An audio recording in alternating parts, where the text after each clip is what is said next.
ఓం శ్రీ సాయిరామ్. భగవాన్ శ్రీ సత్యసాయిబాబా వారి యొక్క దివ్య శ్రీ చరణార బిందాలకు మన ఏఎస్బి తరఫున ప్రేమపూర్వక, వినయపూర్వక, మనఃపూర్వక నమస్సుమాంజల్లు.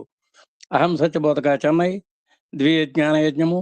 ఈ దివ్య జ్ఞాన యజ్ఞ రథసారథులైన శ్రీ మల్లెల లక్ష్మణ్ గారికి, వారి ధర్మపత్ని శ్రీమతి మల్లెల వరలక్ష్మి గారికి ఈ నేటి కార్యక్రమం ప్రారంభంలో వారికి కూడా హృదయపూర్వక శుభాభివందనములు. నేటి సత్యసాయి దైనందిన ఆధ్యాత్మిక ధారావాహికలో భాగంగా ఈరోజు ప్రత్యేక ఆధ్యాత్మిక సత్సంగము మన ఆత్మీయులు, ఆప్తులు మన మల్లెల లక్ష్మణ్ గారు నిర్వహిస్తారు. ఆ తదుపరి సుమారు 60 నిమిషాల సేపు మనకి ఉపనిషద్ వాహిని నిర్వహించబోతున్నటువంటి వారు బాల వికాస్ సాధారణ విద్యా గురువు, బాల వికాస్ విద్యా గురువు, స్వామి సాహిత్యంపై మంచి పట్టున్నటువంటి గురువు, నిరంతర సృజనాత్మకాన్వేషి అయినటువంటి గురువు అయిన శ్రీమతి మల్లెల వరలక్ష్మి గారు ఈరోజు మనందరికీ ఉపనిషద్ వాహిని అమృతాన్ని, సుధామృతాన్ని మనకు పంచబోతున్నారు. ఇది ధారావాహికంగా నడుస్తుంది. ఈ ఉపనిషద్ వాహిని మొత్తం ఉన్న సుమారు 12 చాప్టర్లు ఉన్నాయి. అవన్నీ కూడా మన కూలంకషంగా మన ముందు ఆవిష్కరించడానికి మన ముందుకు వస్తున్నందుకు వారికి హృదయపూర్వక అభివాదాలు తెలియజేసుకుంటూ ఇప్పుడు ప్రత్యేక ఆధ్యాత్మిక సత్సంగం బై శ్రీ ఎమ్మెల్యన్ సార్. ఓం శ్రీ సాయిరామ్. అందరికీ సాయిరామ్. అందరికీ సాయిరామ్ అండి. స్వామి వారికి పాదాలు ప్రణామం చేసుకుంటూ, ఇందాక మా సోదరిమణి పాడిన పాటలో అద్భుతమైన పదం నాకు బాగా, రత్నాకర కుల దీపా సాయి రత్నాకర కుల దీపా. అలా మనం జన్మించామంటే ఒక కులానికి దీపంలాగా ఉండాలండి, ఎవరైనా సరే, నాట్ ఓన్లీ స్వామి. చాలా మంది ఉన్నారు కూడా అలా. సో ఈరోజు కూడా స్వామివారి ప్రేరణ చేత నేను చెప్పాల్సిన అంశాలు చాలా ఉన్నాయి. But still Swami ask me to continue. రాముడి యొక్క, మీ అందరి స్వామి యొక్క కృప చేత, మీ అందరి యొక్క ప్రేమ చేత నేను ఈ మధ్య ఎప్పుడు సప్తాహాలు చేయలేదు. నేను అనుకోవటం స్వామి సంకల్పం చేత నిన్న సాయంత్రం భజనకు ముందు రామకథ రసవాహిని 2 వాల్యూమ్లు సంపూర్ణంగా చదవగలిగాను. మరి ఎంత అవగాహన అయిందో తెలియదు. ఎప్పుడైనా చెప్తుంటే తెలుస్తుంది, లోపల భావాలు బయటకు వస్తుంటాయి. థ్యాంక్ యూ స్వామి. Thank you to all my brothers, to all my సాధకాస్. నిన్న రామచంద్రమూర్తి శివధనస్సును ఎక్కువ పెట్టడం దగ్గర ఆగాము. ఈరోజు కొన్ని విషయాలు నిర్దేశించిన సమయంలో తెలుసుకునే ప్రయత్నం చేద్దాం. ఆ శబ్దానికి అందరూ కూడా మూర్ఛపోయారు. ఎవరో కొంతమంది వస్తే కృష్ణుడు విశ్వరూపం చూపించినప్పుడు పరిస్థితి అనమాట. సరే, తేరుకునేటప్పటికి ఏం జరిగింది అంటే అప్పుడు లక్ష్మణుడు చెప్పాడు, ఏం జరగలేదు, మా అన్న ఈ శివధనుసు 2 ముక్కలు చేశాడు, ఇదో ముక్క అదో ముక్క. నేను సాయంత్రం శాస్త్రి గారు అద్భుతంగా చెప్పాడు, హరికథ విన్నాం. ఇదిలోకి సీతామాత చూస్తుంది, యాంటిసిపేటింగ్. అప్పటికి ఆవిడ వయసు 7 సంవత్సరాలు అని చెప్పాడు శాస్త్రి గారు. ఈయన వయసు ఏం 17 సంవత్సరాలట. దగ్గర 9 అడుగులు ఉంటాడట రామచంద్రమూర్తి. సీతామాత రెడీగా వచ్చింది దండ వేయటానికి. అప్పుడు ఆగా ఉండట రామచంద్రమూర్తి, నేను విల్లు విరిచింది నేను పెళ్లి చేసుకోవడానికి కాదు. మీ నాన్నగారు ఒక మాట అన్నారు, ఈ సభలో ఎవరు వీరులు లేరా, ఎవరు ఎక్కువ పెట్టలేరా అని ఒక కమాండ్ వదిలాడు. ఈ సభలో వీరులు ఉన్నారు అని చూపించడానికి మాత్రమే ఇల్లు ఎక్కువ పెట్టాను, కానీ నిన్ను పెళ్లి చేసుకోవడానికి కాదు. నిన్ను పెళ్లి చేసుకోవడం అంటే మా నాన్నగారు పర్మిషన్ కావాలన్నాడు. That is the beauty of character of Ramachandramurthy. సాయంత్రం అద్భుతంగా చెప్పారు శాస్త్రి గారు. మా మేడం బాగా వింటుంది ఆయన హరికథలు. హరికథ అంటే హరికి చెప్పుకున్న కథ అండి. ఆ విధంగా సమ్మతి చేత సీతామాత రామచంద్రమూర్తికి తీసుకోవడం జరిగింది. అంతేనా, మరి నాకు ఒక సిస్టర్ ఉంది అంటే అప్పుడు ఆ సిస్టర్ని తీసుకొచ్చి ఊర్మిళ లక్ష్మణ్కి ఇవ్వటం జరిగింది. నా తమ్ముడికి ఇద్దరు ఆడపిల్లలు ఉన్నారంటే నాకు ఇంకా 2 ఉన్నారు. ఆ విధంగా జనకుడు యొక్క తమ్ముడు కుశధ్వజుడు అంటారు. ఆయనకి 2 పుత్రికలు, మాండవి, శృతకీర్తి. వాళ్ళని భర్త లక్ష్మణులకి ఇచ్చి 4గురికి వివాహం జరిగింది. 2-3 రోజులు ఉన్నారు, అయోధ్యకు బయలుదేరారు. కొన్ని ప్రతికూల పరిస్థితులు, అననుకూల వాతావరణం కనపడుతుంది. అది మనకు కూడా తెలుస్తుంది. మనకు తెలియకపోయినా కొన్ని జీవరాశులు గుర్తిస్తాయట. అంటే భగవంతుడు ఆ శక్తి పెట్టాడు. మనం చూడలేనివి కూడా అవి చూస్తాయని రుద్రంలో చెప్పాడు. మనం చూడటానికి ఏదో లిమిటేషన్ ఉంది. ఇటువంటి ప్రతికూల పరిస్థితులు వచ్చేటప్పటికి ఆ గురువు వశిష్ఠుడికి తెలుసు. పరశురాముడు వచ్చాడు, కళ్యాణ రాముడిని ఎదురించాడు. నువ్వు ఎప్పుడో తుప్పు కొట్టిపోయిన శివధనుస్సును విరిచావు, దాని పని అయిపోయింది. అది అలా ఉంది, ముడబడి ఉంది. చాలా పవర్ఫుల్ శాపం ఇది విష్ణు ధనుస్సు. యాక్చువల్గా ఆయన రాకూడదు. ఆయన సర్వము ధారాదాత్తం చేసి తపస్సు చేసుకుంటున్నాడు. అటువంటి స్టేట్లో ఉన్నవాడు. యావత్తును కూడా మొత్తం దానం చేశాడు ఆయన. యావత్ భూభాగం కూడా తపస్సు చేసుకుంటున్నాడు. మరలా లేచి వచ్చాడు. అంటే కారణం ఉంటుంది. కారణం లేనిది కార్యం ఉండదు. నీవు చేతనైతే ఇది ఛేదించమన్నాడు. దశరథ మహారాజు మాట్లాడతాడు, లక్ష్మణుడు విన్నాడు, దిస్ నాట్ యువర్ మ్యాటర్, మా ఇద్దరి మధ్య సంబంధం అంటాడు. రాముడు మాత్రం శాంతంగానే ఉన్నాడు. ఎప్పుడు శాంతంగానే ఉంటాడు, శాంతమూర్తి. ఆ చేతిలో నుంచి ధనువు తీసుకున్నాడు. ఎప్పుడైతే వచ్చిందో ధనువుతో పాటు పరశురాముడి యొక్క ఎంటైర్ ఎనర్జీ శ్రీరాములో చేరిపోయింది. 2 మాటలు అంటాడు, నేను బంధించమంటావా లేకపోతే ఇంకొక కండిషన్ పెడతాడు. నీ తపశక్తిని హరించమంటావా అని చెప్పి. సో నేను యావత్ శక్తిని ఇవ్వడానికే వచ్చాను. అదంతా కూడా అయస్కాంత శక్తి, మ్యాగ్నెటిక్ పవర్. నా కాలు బంధిస్తే నేను మళ్ళీ వెళ్ళను. ఒక బాణం ఎక్కడ సంధిస్తాడంటే మళ్ళీ హిమాలయాలు పోతాడు. వచ్చాడు, పని అయిపోయింది. ఇన్ని రోజులు రాకుండా వివాహం అయిన తర్వాత అయోధ్య పోయేటప్పుడే పరశురాముడు ఎందుకు రావాల్సి వచ్చిందంటే రీజన్ ఇందాక అనుకున్నాం. సత్యం రీజన్ ఈజ్ దేర్. సో భగవంతుడు అంటే షోడశ కళానిధి షోడశోపచారం అని అద్భుతమైన ఒక కీర్తన కూడా ఉంటుంది. భగవంతుడు అంటే షోడశ కళ, 16వ కళ ధృతి అని చెప్పారు మన రుద్రంలో ఆయన. చంద్రుడి దగ్గర కూడా 16 కళలు ఉంటాయట. నారాయణమూర్తి రాముడిగా అవతరించాలి అనుకున్నప్పుడు కేమ్ విత్ 12 కళలు. ఒక్కడు రాలేదు, 3 సోదరులతో వచ్చాడు. ఆ 3 సోదరులు 3 కళలను ప్రవేశపెట్టాడు. అందుకనే వాళ్ళు దేదీప్యమానంగా ఉన్నారు, సామాన్యులు కాదు. భరత లక్ష్మణ శత్రుఘ్నులు. సో 12 + 3 15. మరి ఒకటి డెఫిషిట్ ఉంది, ఒకటి షార్టేజ్ ఉంది. ఆ ఒకటి చేస్తేనే హీ విల్ బికమ్ షోడశ కళాప. 16 గుణాలు ఉన్నాయి, 16 గుణాలని మొదటి నుంచి ఏకరో పెడతాడు నారదమూర్తి రామాయణం పుట్టకముందే, రామాయణం రాయకముందే. ఆ ఒక కళ ఎవరిలో ఉందంటే అంశవత పరశురాములో ఉంది. ఆ ఒక్క కళని శ్రీరామచంద్రమూర్తికి అందివ్వాలి, అతన్ని షోడశ కళా పూర్ణిగా చేయాలి అనే ఉద్దేశంతో పరశురాముడు వచ్చాడు. అంతేగాని తపస్సు చేసుకున్నాడు ఎందుకు రావాలి. రామకథాస్వామి బాగా చెప్తాడు. అప్పుడు మనం గో డీటెయిల్. వచ్చేసారు. 2-3 రోజులు అయిందో లేదు. దశరథ మహారాజుకి తెలిసింది ఒకరోజు ఏదో సన్నివేశంలో తెల్ల వెంచుక కనపడదు. తెల్ల వెంచుక కాదు. ఒకరోజు రాత్రిపాటు నీళ్ళు తాగదాం అనుకునే బాటిల్ పెట్టుకుంటాను. అందరూ పడుకున్నారు కదా అని ఆయన నీళ్ళు తాగేవరకు కూదాలో నీళ్లు గ్లాసులో పోసుకుంటే కొంచెం గ్లాస్ షేక్ అయినట్టు అనిపించింది. It's quite natural. 70 దాటిన తర్వాత కొంచెం అలాగా కదలపోతే గ్రేట్, బాడీ బాగా ఉన్నట్టే. ఇప్పుడు అనిపించాడు, నా శరీరంలో పటుత్వం పోయింది, నేను రాజ్యంగా ఉండటానికి పనికిరాదు, యువరాజు పట్టాభిషేకం చేయాలి అని ఒక నిర్ణయం రాత్రే సంకల్పించుకున్నాడు. పొద్దున అందరినీ పిలిచాడు. హఠాత్తుగా, యాక్చువల్గా ఇట్స్ కాల్ హఠాత్తుగానే రామ పట్టాభిషేకం జరిగింది. మనం అనుకుంటాం హఠాత్తుగా జరిగింది అని చెప్పి. ఇప్పుడు చూస్తే హఠాత్తుగానే ఎవరికి. ఇప్పుడు జనక మహారాజు కూడా తెలియదు, భర్త శత్రుఘ్నులు లేరు.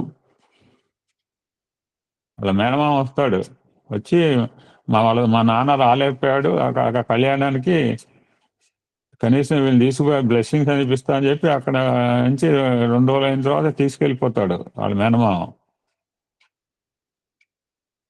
అంటే కైక బ్రదర్.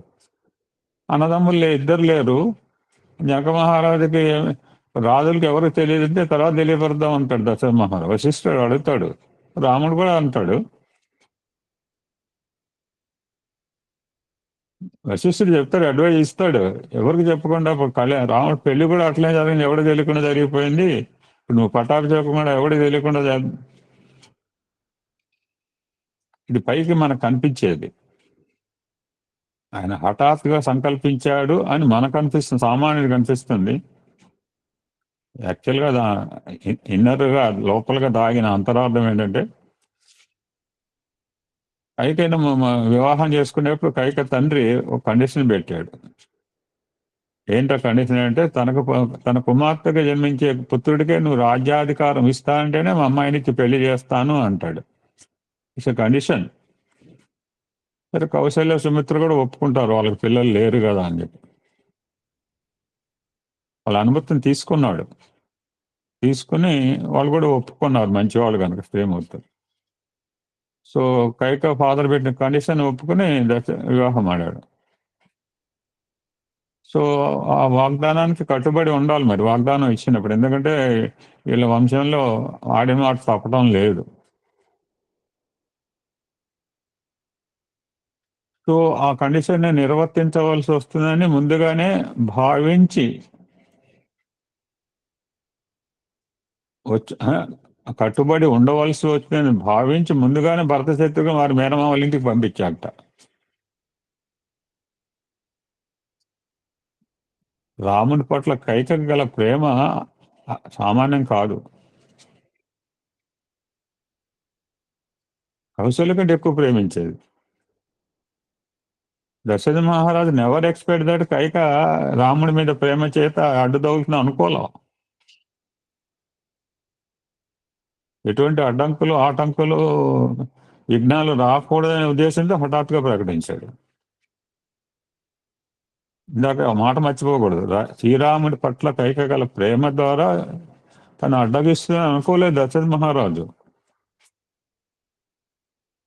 మరి అంతగా కౌశల్య కంటే మరి ఎక్కువ శ్రీరామచంద్రమూర్తిని ప్రేమించిన కైక ఎందుకు ఎనిమిగా మారింది? అదంతా నాటకం. నాటకం ముందే రాశారు, తర్వాత యాక్షన్ అనమాట. డైలాగులు అప్పటికప్పుడు రాయరు నాటక రంగాల్లో. నాటకం రాసిన తర్వాత రిహార్సల్ మొదలు పెడతారు, డ్రామా వేస్తారు. ఇలాగనే రామాయణ నాటకం ముందే రచించబడింది, ఎవరి పాత్ర ఏం చేయాలని చెప్పి. సో రాముని యొక్క పట్టాభిషేక వార్త తెలిసింది. దశరథ మహారాజుపై పర్సనల్గా చెబుదాం అనుకున్నాడు. అప్పటికే అంతఃపురంలో తెలిసింది. ఈ యొక్క కైక యొక్క అంతరంగం, ఇందాక మనం 2 క్యారెక్టర్లు అనుకున్నాం. మనం మొన్న 2 character looks like small, Shurpanakha and Manthara. ఈ కైకకి చిన్నప్పటి నుంచి పెంచింది పరిచారక. వివాహం అయిన తర్వాత దాని ఆస్తులతో అంతస్తులతో పాటు ఈడు కూడా తెచ్చుకుంది. ఎప్పుడైతే ఈ వార్త విందో ఆడికి కోపం ఆవేశం ఎక్కువ వచ్చింది ఆ మందరికి. అంతటితో ఊరుకోలో కైక దగ్గరికి వచ్చింది. కైక చెప్పేటప్పటికి ఎప్పుడైతే ఈ వార్త చెప్పిందో కైక ఆనందంతో నాట్యం చేసింది. నాట్యం చేయలేదుగా నేను చెప్తున్నాను. అంత ఆనంద పారవశ్యం, because he loves Rama like that. అంతగా రాముని ఆరాధించేది, ప్రేమించేది. ఎంత అద్భుతమైన వార్త చెప్పేవే మందరా, తీసుకొని మెళ్ళలోంచి ముత్యాలహారం తీసి ఇచ్చింది. మందర అంటే 2 క్యారెక్టర్స్ కి ప్రతీక అంటారు స్వామి, అసూయ అండ్ కోపము. ఇక మొదలుపెట్టింది. ఆ హారం తీసి కింద కొట్టిందంటే ఎవరిని ఎక్కడ ఉంచాలో ఇది మనం గుర్తుపెట్టుకోవాలి. రాణి ఇచ్చిన హారం, ఇప్పుడు ముత్యాల హారాన్ని ఆంజనేయ స్వామి సముద్రం ఇచ్చిన చివరిలో వస్తుంది మనకి. అంత చేసిన తర్వాత హారాన్ని విభీషణ ఇస్తాడు. సముద్రం ఇచ్చిన హారం ఎవరికి ఇవ్వాలంటే ఇప్పుడు హనుమంతుడికి ఇచ్చేవి, అది తీసి నేల మీద కొట్టాట. అందరూ ఆశ్చర్యపోయారు. ఎవరు ధైర్యం లేదు, ఏం చేస్తున్నావు? ఒకడు రాజు లేచి అడగట, ఏంటి అంత దాని వీసుని కూడా పరేషాన్ అయిపోయాడు. ఇంత ప్రేమగా ఇటువంటి హారాన్ని ఇస్తే ఎట్లా చేస్తాడు అని చెప్పి. ఎండింగ్. ఒక రాజు లేచి అడుగుతాడట, ఏంటి హనుమాన్ నువ్వు చేసిందని మాకు అర్థం కావట్లేదు అంటే, ఏమంటే అందులో రామనామ నాకు కనిపించలేదు, కింద పడేసానంటాడు. అంటే that means you expect Ramanama in each and every aspect. I want Ramanama in each and every aspect in the universe. అలా నా అయితే నీ శరీరంలో రామనామం ఉందా అన్నట్ట. ఎస్, తప్పకుండా ఉంది అని ఒక రోమన్ తీసి ఆయన చెవుల దగ్గర పెట్టి అందరు రోమన్ నుంచి రామనామం వచ్చింట. చాలా మంది గుండెలు తీసి చూపించాడు అంటాడు. అది ఎక్కడదో నాకు తెలియదు. స్వామి చెప్పిన కథ నేను చెప్తున్నాను. చివరిలో వస్తుంది రామకథల స్వామి. ఇక్కడ ముత్యాహారం ఒక పరిచారికి ఒక రాణి ఇచ్చిన దానికి కింద కొట్టిందంటే ఎంత ఎంత అలసిచ్చిందో మంద కైకకి చూడండి. అంటే ప్రేమ అని మనం ప్రేమ అనుకోవచ్చు. రామచంద్రమూర్తి పట్టాభిషక్తులు అయితే కౌశల్య ఏమవుతుంది, పట్టప్రాణం అవుతుంది. నువ్వు అప్పుడు ఆవిడకి దాసిగా ఉండవలసి వస్తుంది. నీ మీద ఉన్న చిన్నప్పటి నుంచి నేను పెంచాను, నీ మీద ప్రేమ నాకు అభిమానం ఉంది, దాన్ని చూసుకుని చెప్తున్నాను. లేకపోతే నేను అందరిలాగా నోరు మూసి కూర్చునేవాడిని. సో నేను చెప్పినట్టు చెయ్యి, లేకపోతే నువ్వు నీ కొడుకు ఇక్కడ బానిసలాగా బతకాల్సి వస్తుంది అని నెమ్మదిగా విషబీజాలు నాటడం ప్రారంభించింది. సో నెమ్మదిగా పాయిజన్, స్లో పాయిజన్ ఎక్కిచేపటికి నెమ్మదిగా ఎక్కుతోంది. అయితే నేను ఏం చేయమంటావే అని అడిగింది. ఏ స్థాయికి దిగిందో చూడండి రాణి. అమ్మాని మీకు పూర్వం దేవాసుర యుద్ధం సమయంలో దశరథ మహారాజు ఆ రథచక్ర అనేప్పుడు ఆయనకి ప్రాణాన్ని కాపాడావు. ఆ రథచక్రం ఊడిపోయిందిట, ఊడిపోతే కింద పడిపోతాడు అని చెప్పిలో ఆ యొక్క రథచక్రం యొక్క శీలలో ఈయన వేలు పెట్టింది. ఆ చక్రం ఊడిపోకుండా కాపాడుతూ గుర్తున్నదట. ఎంత రామకథ రసవాహినిలో లేదు. ప్రాణం కాపాడని చెప్పారు అక్కడ. అప్పుడు దశరథ వాజ్ సేవ్డ్, లేకపోతే అప్పుడే పోయేవాడు. అప్పుడు ఈ యొక్క కైక యొక్క శౌర్యము, ధైర్య పరాక్రమాలు చూసి స్ఫూర్తిని, ఎందుకంటే ఎప్పుడు ఏ టైంలో ఏం చేయాలో మనం అది చేయాలా. అప్పుడు ఆనందపడిపోయి 2 వరాలు కోరుకోమన్నాడు. నాకు ఇప్పుడు అక్కర్లేదండి. నీకు అక్కర్లేకపోతే నీకు అవసరం వచ్చినప్పుడు ఆ వరాలు కోరుకోమంది. సో ఆ అవసరం నీకు ఇప్పుడు వచ్చింది, ఆ 2 వరాలు తక్షణం కోరుకోమంటాడు. సరే ఆ 2 కూడా నువ్వే చెప్పు, ఏ స్థాయికి దిగే అంటే ఇది ఇది ముందే అనుకుంటారు రామచంద్రమూర్తి కైక. అమ్మ నేను వచ్చింది ఈ పని మీద, so you have to play drama. కైకలోకి మందరిలోకి కూడా ఒక శక్తి ప్రవేశిస్తుంది ఈ ఈ పనులు చేయించటానికి. న్యాచురల్గా అయితే వాళ్ళు చేయరు, ఇద్దరు చేయరు. నువ్వే చెప్పే ఏం చేయమంటావు అని. ఒకటేమో రామచంద్రమూర్తిని 14 సంవత్సరాలు వనవాసానికి పంపటం, రెండోది భరతుడికి రాజపట్టాభిషేకం. 14 ఇయర్స్ కండిషన్ ఏంటి పెట్టిందంటే ఆ రోజు కాన్స్టిట్యూషన్ ఎలా ఉందంటే రాజధర్మము, ఎవరైనా ఒక 12 సంవత్సరాలు రాజ్యాధికారం కనుక వదిలిపెట్టి అరణ్యానికి వెళ్తే వాటికి ఎటువంటి హక్కులు ఉండవు ఫ్యూచర్లో. సో 12కి ఇంకో 2 కలిపి 14 చేసింది. మళ్ళీ ఎవడన్నా కాన్స్టిట్యూషన్ అమెండ్మెంట్ చేస్తాడో అని చెప్పి. సో ఆ రకంగా మందర కైకకి దుర్బోధ చేసింది. కింద ఒక మాటతో యూ కెన్ కంక్లూడ్.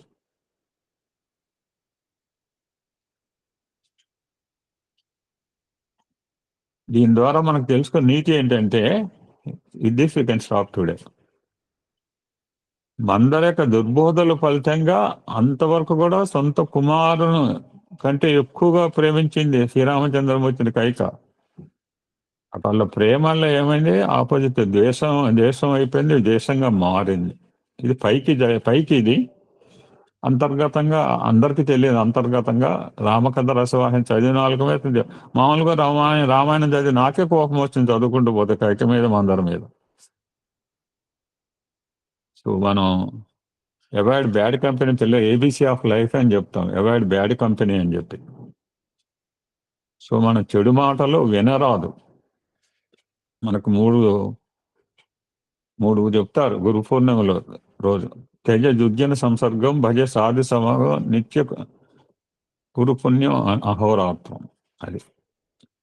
సో దుర్జన సంసర్గానికి దూరంగా ఉన్నాం. ఎందుకంటే అట్మాస్ఫియర్ ఎఫెక్ట్, చాలా సరౌండింగ్స్ అండ్ అట్మాస్ఫియర్ ఎఫెక్ట్ కంపల్సరీగా పడుతుంది ప్రతి వాళ్ళ మీద, ప్రతి మానవుడి మీద పడుతుంది. ఎందుకంటే హెరిడిటీ అండ్ ఎన్విరాన్మెంట్ అంటారు. మనకు అనువంశికతగా ఎంత ఉన్నా కానీ పెరిగిన వాతావరణం వల్ల ఈ యొక్క ఇంపాక్ట్ ఉంటుంది. సహవాసం, వాతావరణం అంటే సహవాసం. So that's why the entire ఈ రోజుకి నీతి ఏంటంటే తెజ దుర్జన సంసర్గం. తర్వాత ఏం జరుగుతుందో రేపు స్వామి చెప్పమంటే కంటిన్యూ చేయమంటే then I can continue it. జై సాయిరామ్.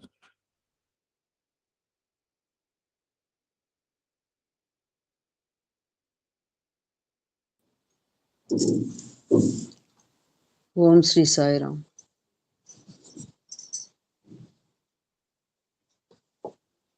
భగవాన్ శ్రీ సత్యసాయి దివ్య చరణాల విందములకు శత సహస్ర కోటి ప్రణామములు సమర్పించుకుంటూ సాయి బాంధవులు హృదయపూర్వక సాయిరామ్. మాతృదేవో భవ.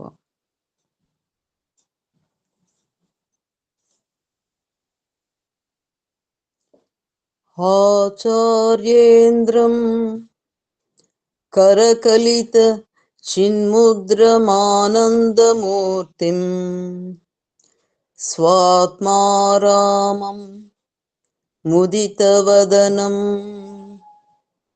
శ్రీదక్షిణామూర్తిమీడే. ఓం నమః ప్రణవార్థాయ శుద్ధజ్ఞానైకమూర్తయే నిర్మలాయ ప్రశాంతాయ దక్షిణామూర్తయే నమః.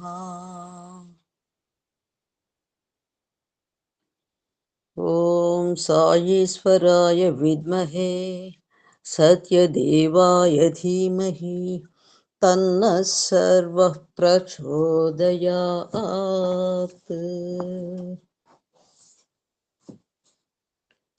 ఓం సాయి రామాయ విద్మహే ఆత్మారామాయ ధీమహి తన్నో బాబా ప్రచోదయాత్.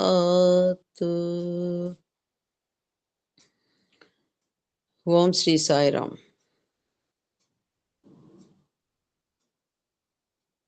ముందుగా మనం ఈ యొక్క ఉపనిషత్ వాహినికి శ్రీ కస్తూరి గారు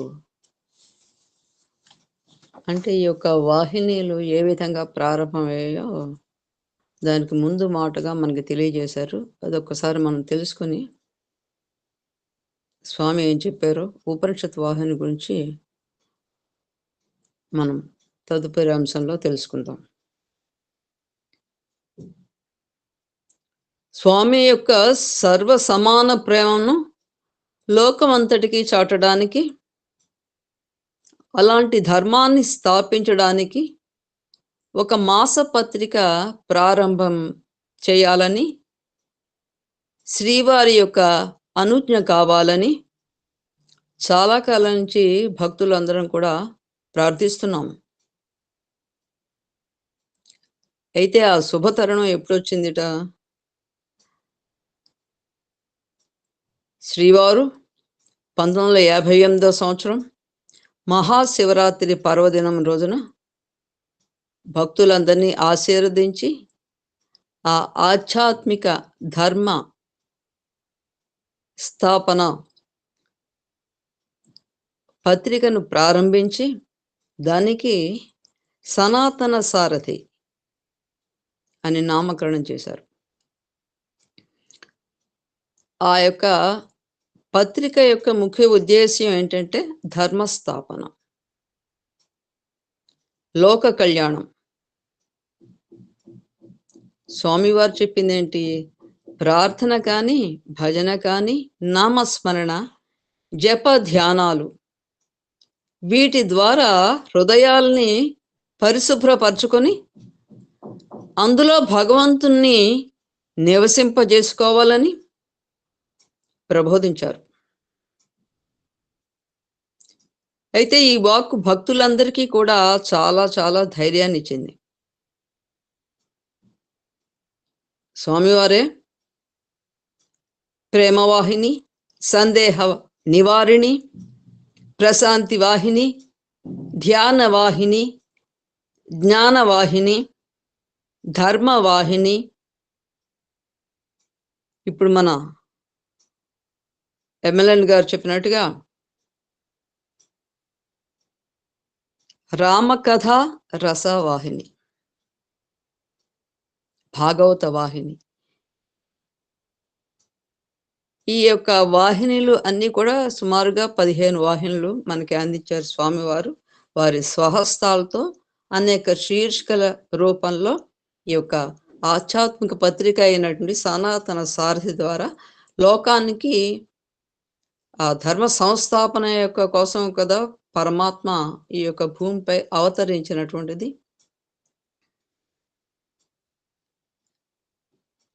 ఇందాక మనకి రాముల వారి యొక్క శీల వైభవాన్ని చెప్తున్నారు కాబట్టి ఇక్కడ మానవుడు శీల వైభవంతో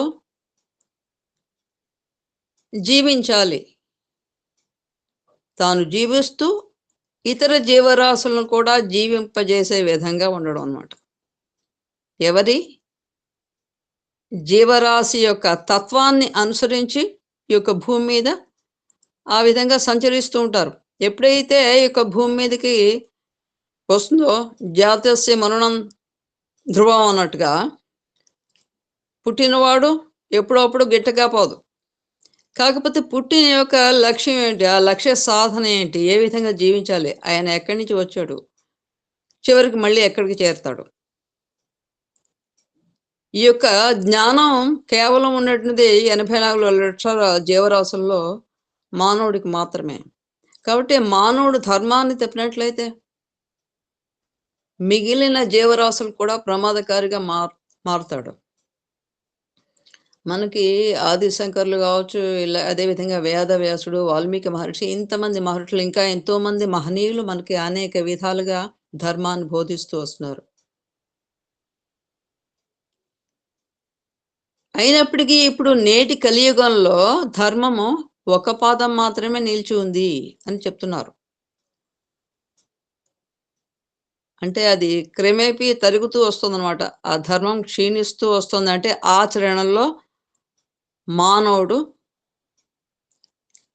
పతనావస్థకు చేరుతున్నాడు అనేటటువంటిది అన్నమాట ఇక్కడ. అయితే దాన్ని నిలబెట్టేటువంటి బాధ్యత ఎవరైతే సృష్టిని ఇక్కడ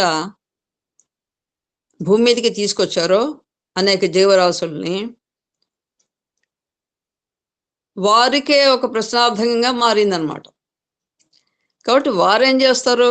ఆ సృష్టికర్త ఏదో ఒక మానవ రూపంలో వచ్చి మళ్ళీ మానవ ఈ విధంగా జీవించాలి నాయన, నువ్వు ప్రమాదకారిగా మారుతున్నావు, అది ధర్మం కాదు అని పదే పదే తెలియజేయడానికే మనకి అవతారాలు వస్తున్నాయి. కాబట్టి ఇక్కడ ఏంటంటే పరమాత్మ మనకి ధర్మస్థాపన కోసం ఆవిర్భవించారు. కాబట్టి ఈ యొక్క ధర్మాన్ని నిలబెట్టడానికి భగవాన్ బాబా వారు అవతరించడం జరిగింది. భగవానుడే ఆధ్యాత్మిక జ్ఞానాన్ని మనకి గ్రంథాలలో బోధిస్తూ వస్తున్నారు. కాబట్టి వీటిని పఠించే వారికి కానీ, మోక్షాసక్తి ప్రబలంగా ఉండేటటువంటి వారు ఎవరైతే ఉంటారో సాధకులు, వారికి కానీ భగవానుడు సూచించినటువంటి ఈ యొక్క జ్ఞానం, భగవానుడు ప్రేమ మార్గాల ద్వారా సాధన రూపంగా అభ్యసిస్తే భగవంతుని యొక్క అనుగ్రహానికి పాత్రలు అవుతారు అనడానికి ఎలాంటి సందేహం లేదు అని ఈ యొక్క యావత్ మానవాళిని భగవాన్ యొక్క అనుగ్రహ సంభాషణ ఆశీర్వాదాల ద్వారా రక్షణ శిక్షణలు లభించే అవకాశం లభిస్తుందని చాలా దృఢంగా విశ్వసిస్తున్నామని చెప్పని కస్తూరి గారు ముందు మాటగా మనకి తెలియజేయడం జరిగింది.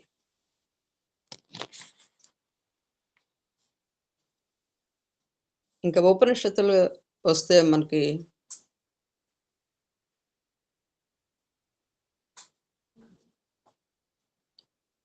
ప్రస్థానత్రయం అంటాం మనం. ఉపనిషత్తులు, బ్రహ్మసూత్రాలు, భగవద్గీత,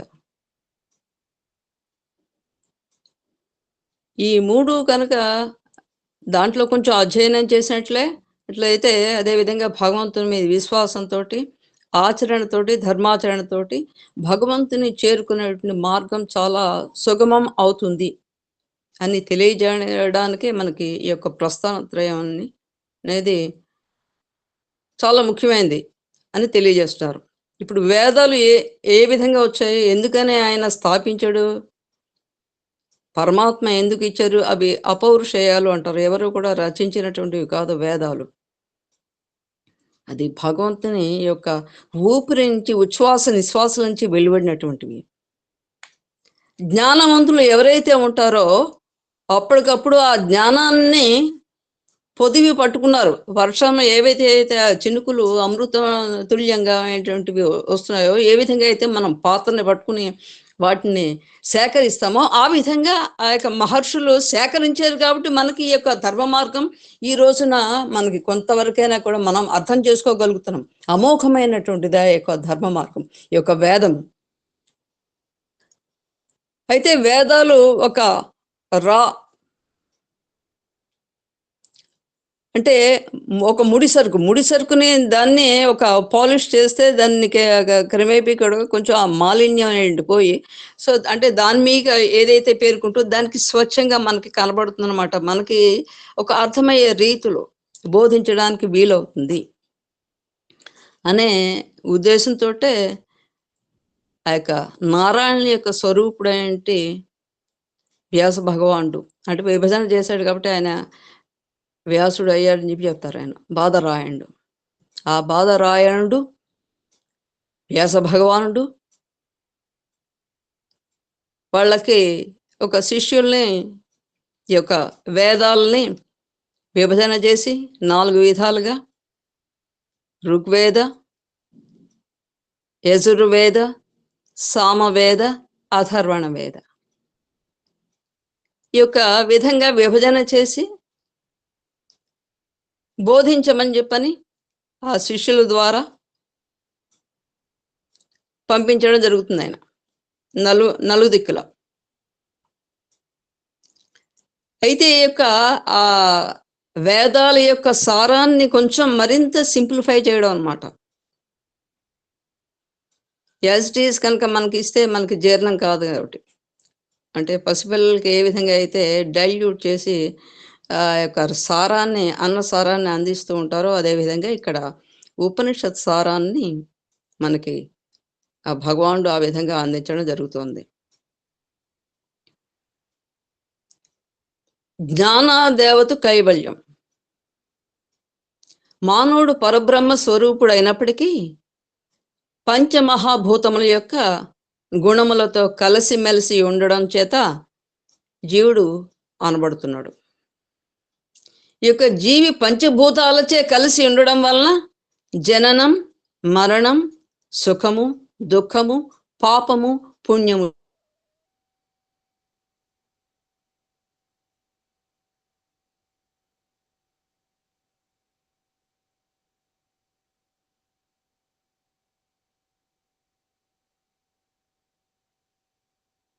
ముందుటే కైవల్యం అని చెప్పని, మోక్షమని, ముక్తి అని అనేక నామాలతో పిలువబడుతూ ఉంటుంది. అది అంటే ఈ జనన మరణ సైకిల్ ఏదైతే ఉంటుందో దాని నుంచి విడిపడడం, పరమాత్మ సన్నిధిని చేరుకోవడం.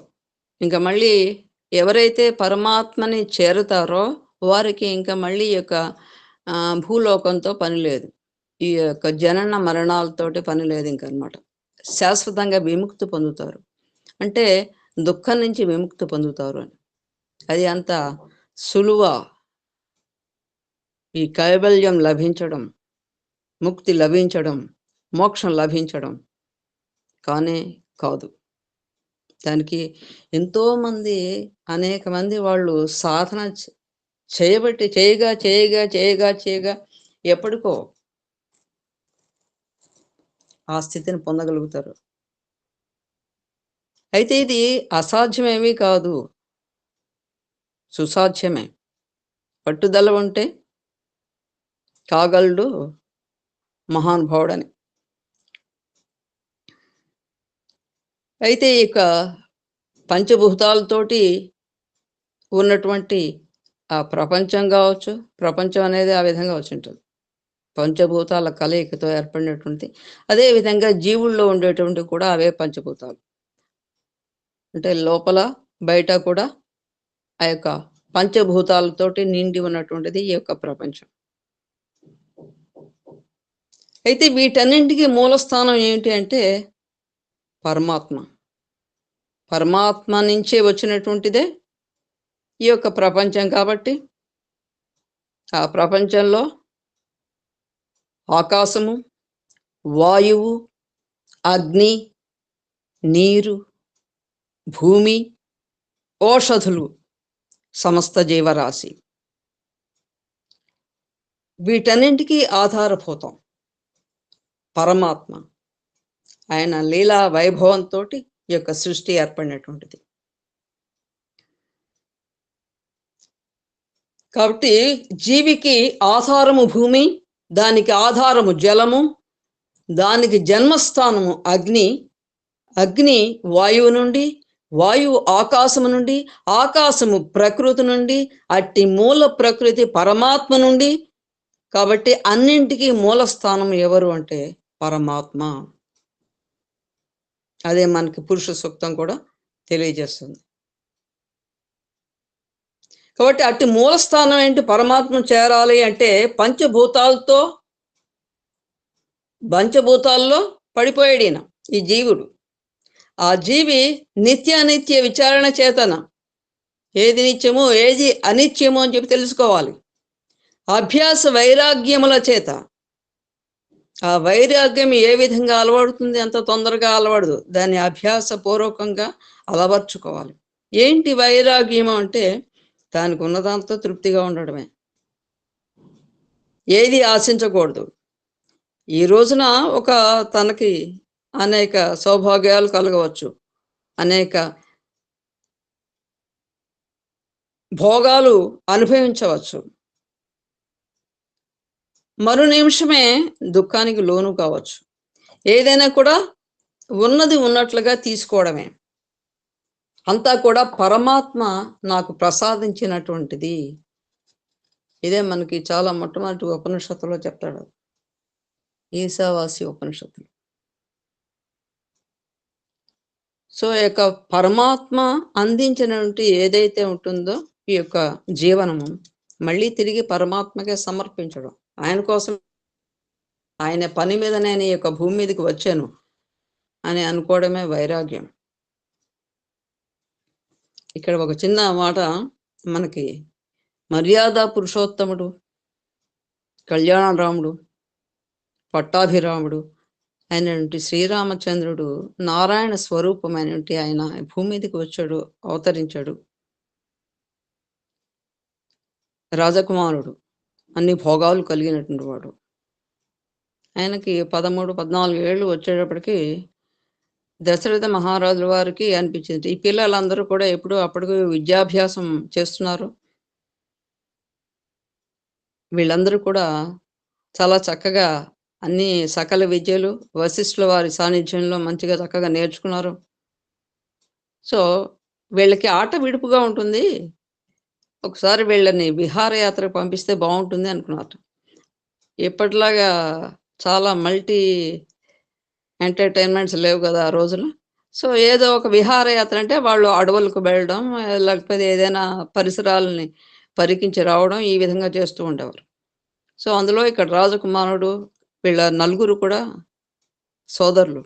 ఐకమత్యం అంటే ఎక్కడి నుంచి నేర్చుకోవాలంటే ఇక రామ లక్ష్మణ భరత శత్రుఘ్నుల నుంచి నేర్చుకోవటం. రామాయణం ఏది మనకు నేర్పించదంటే ఏదైతే మంచి ఉంటుందో, ఉత్తమమైనది ఉంటుందో, శ్రేష్టమైనటువంటిది ఉంటుందో అదన్నీ కూడా మనకి రామాయణం నేర్పిస్తుంది. నేర్చుకుంటే ప్రతిదానికి కూడా క్లాజెస్ ఉంటాయి.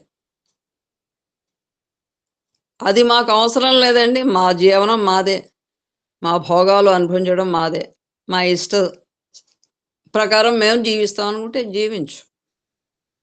ఇప్పుడు ఉన్నావు నువ్వు ఈ యొక్క ఒక మంచి రూపంలో. ఈ రూపం అయిపోతుంది ఏదో ఒక రోజున ముగింపు. తర్వాత అధపతనానికి మరి ఏ జీవరాశుల్లో నువ్వు ఉద్భవిస్తావో తెలియదు. కాబట్టి నీ యొక్క అవకాశం వచ్చినప్పుడే దాన్ని చిక్కించుకోవాలి, దక్కించుకోవాలని చెప్పి స్వామి చెప్తూ ఉంటారే. సో ఆ విధంగా మానవుడు తనకి చాలా ఉత్కృష్టమైన జీవనం వచ్చింది కాబట్టి తను ఏ విధంగా జీవించాలనేది కూడా తను తెలుసుకుంటూ ఉండాలి. అందుకోసం మనకి వేదం చెప్తుంది. అందుకోసం ఈ యొక్క ఉపనిషత్తులు వచ్చినటువంటిది. అయితే ఇక్కడ రామచంద్రుల వారిని యొక్క భరత శత్రువుని వీళ్ళందరినీ కూడా విహారయాత్రకి పంపించారట. కొంతసేపు ఆట విడుపుగా ఉంటుంది అని చెప్పని వారికి సకల సదుపాయాలు సమకూర్చి భటులతోటి చక్కగా అన్ని ఏర్పాట్లు చేసి పంపించడం జరిగింది. సుమంత్రుల వారిని ఇచ్చి వెళ్ళారు పిల్లలు చక్కగా ఆనందంగా. అందరూ కూడా ఆ యొక్క విహారయాత్రని ముగించారు. అందులో నలుగురిలో ఒకే ఒక్కడు, లోకానికి ఒక్కడే మరి మహాపురుషుడు, పురుషోత్తముడు, మర్యాద పురుషోత్తముడు. పుట్టిగా అన్నారా అండి? సరే వచ్చారు, విహారయాత్ర నుంచి వచ్చారు. కొంతకాలానికి ఈయన అబ్జర్వ్ చేసేట పిల్లలందరూ, మిగిలిన వాళ్ళందరూ ఉత్సాహంగా ఉన్నారు, రాముడు ఎందుకనో విచారంగా ఉన్నాడు ఏంటని. ఒక రోజున అర్ధరాత్రి వెళ్ళేటండి ఆయన.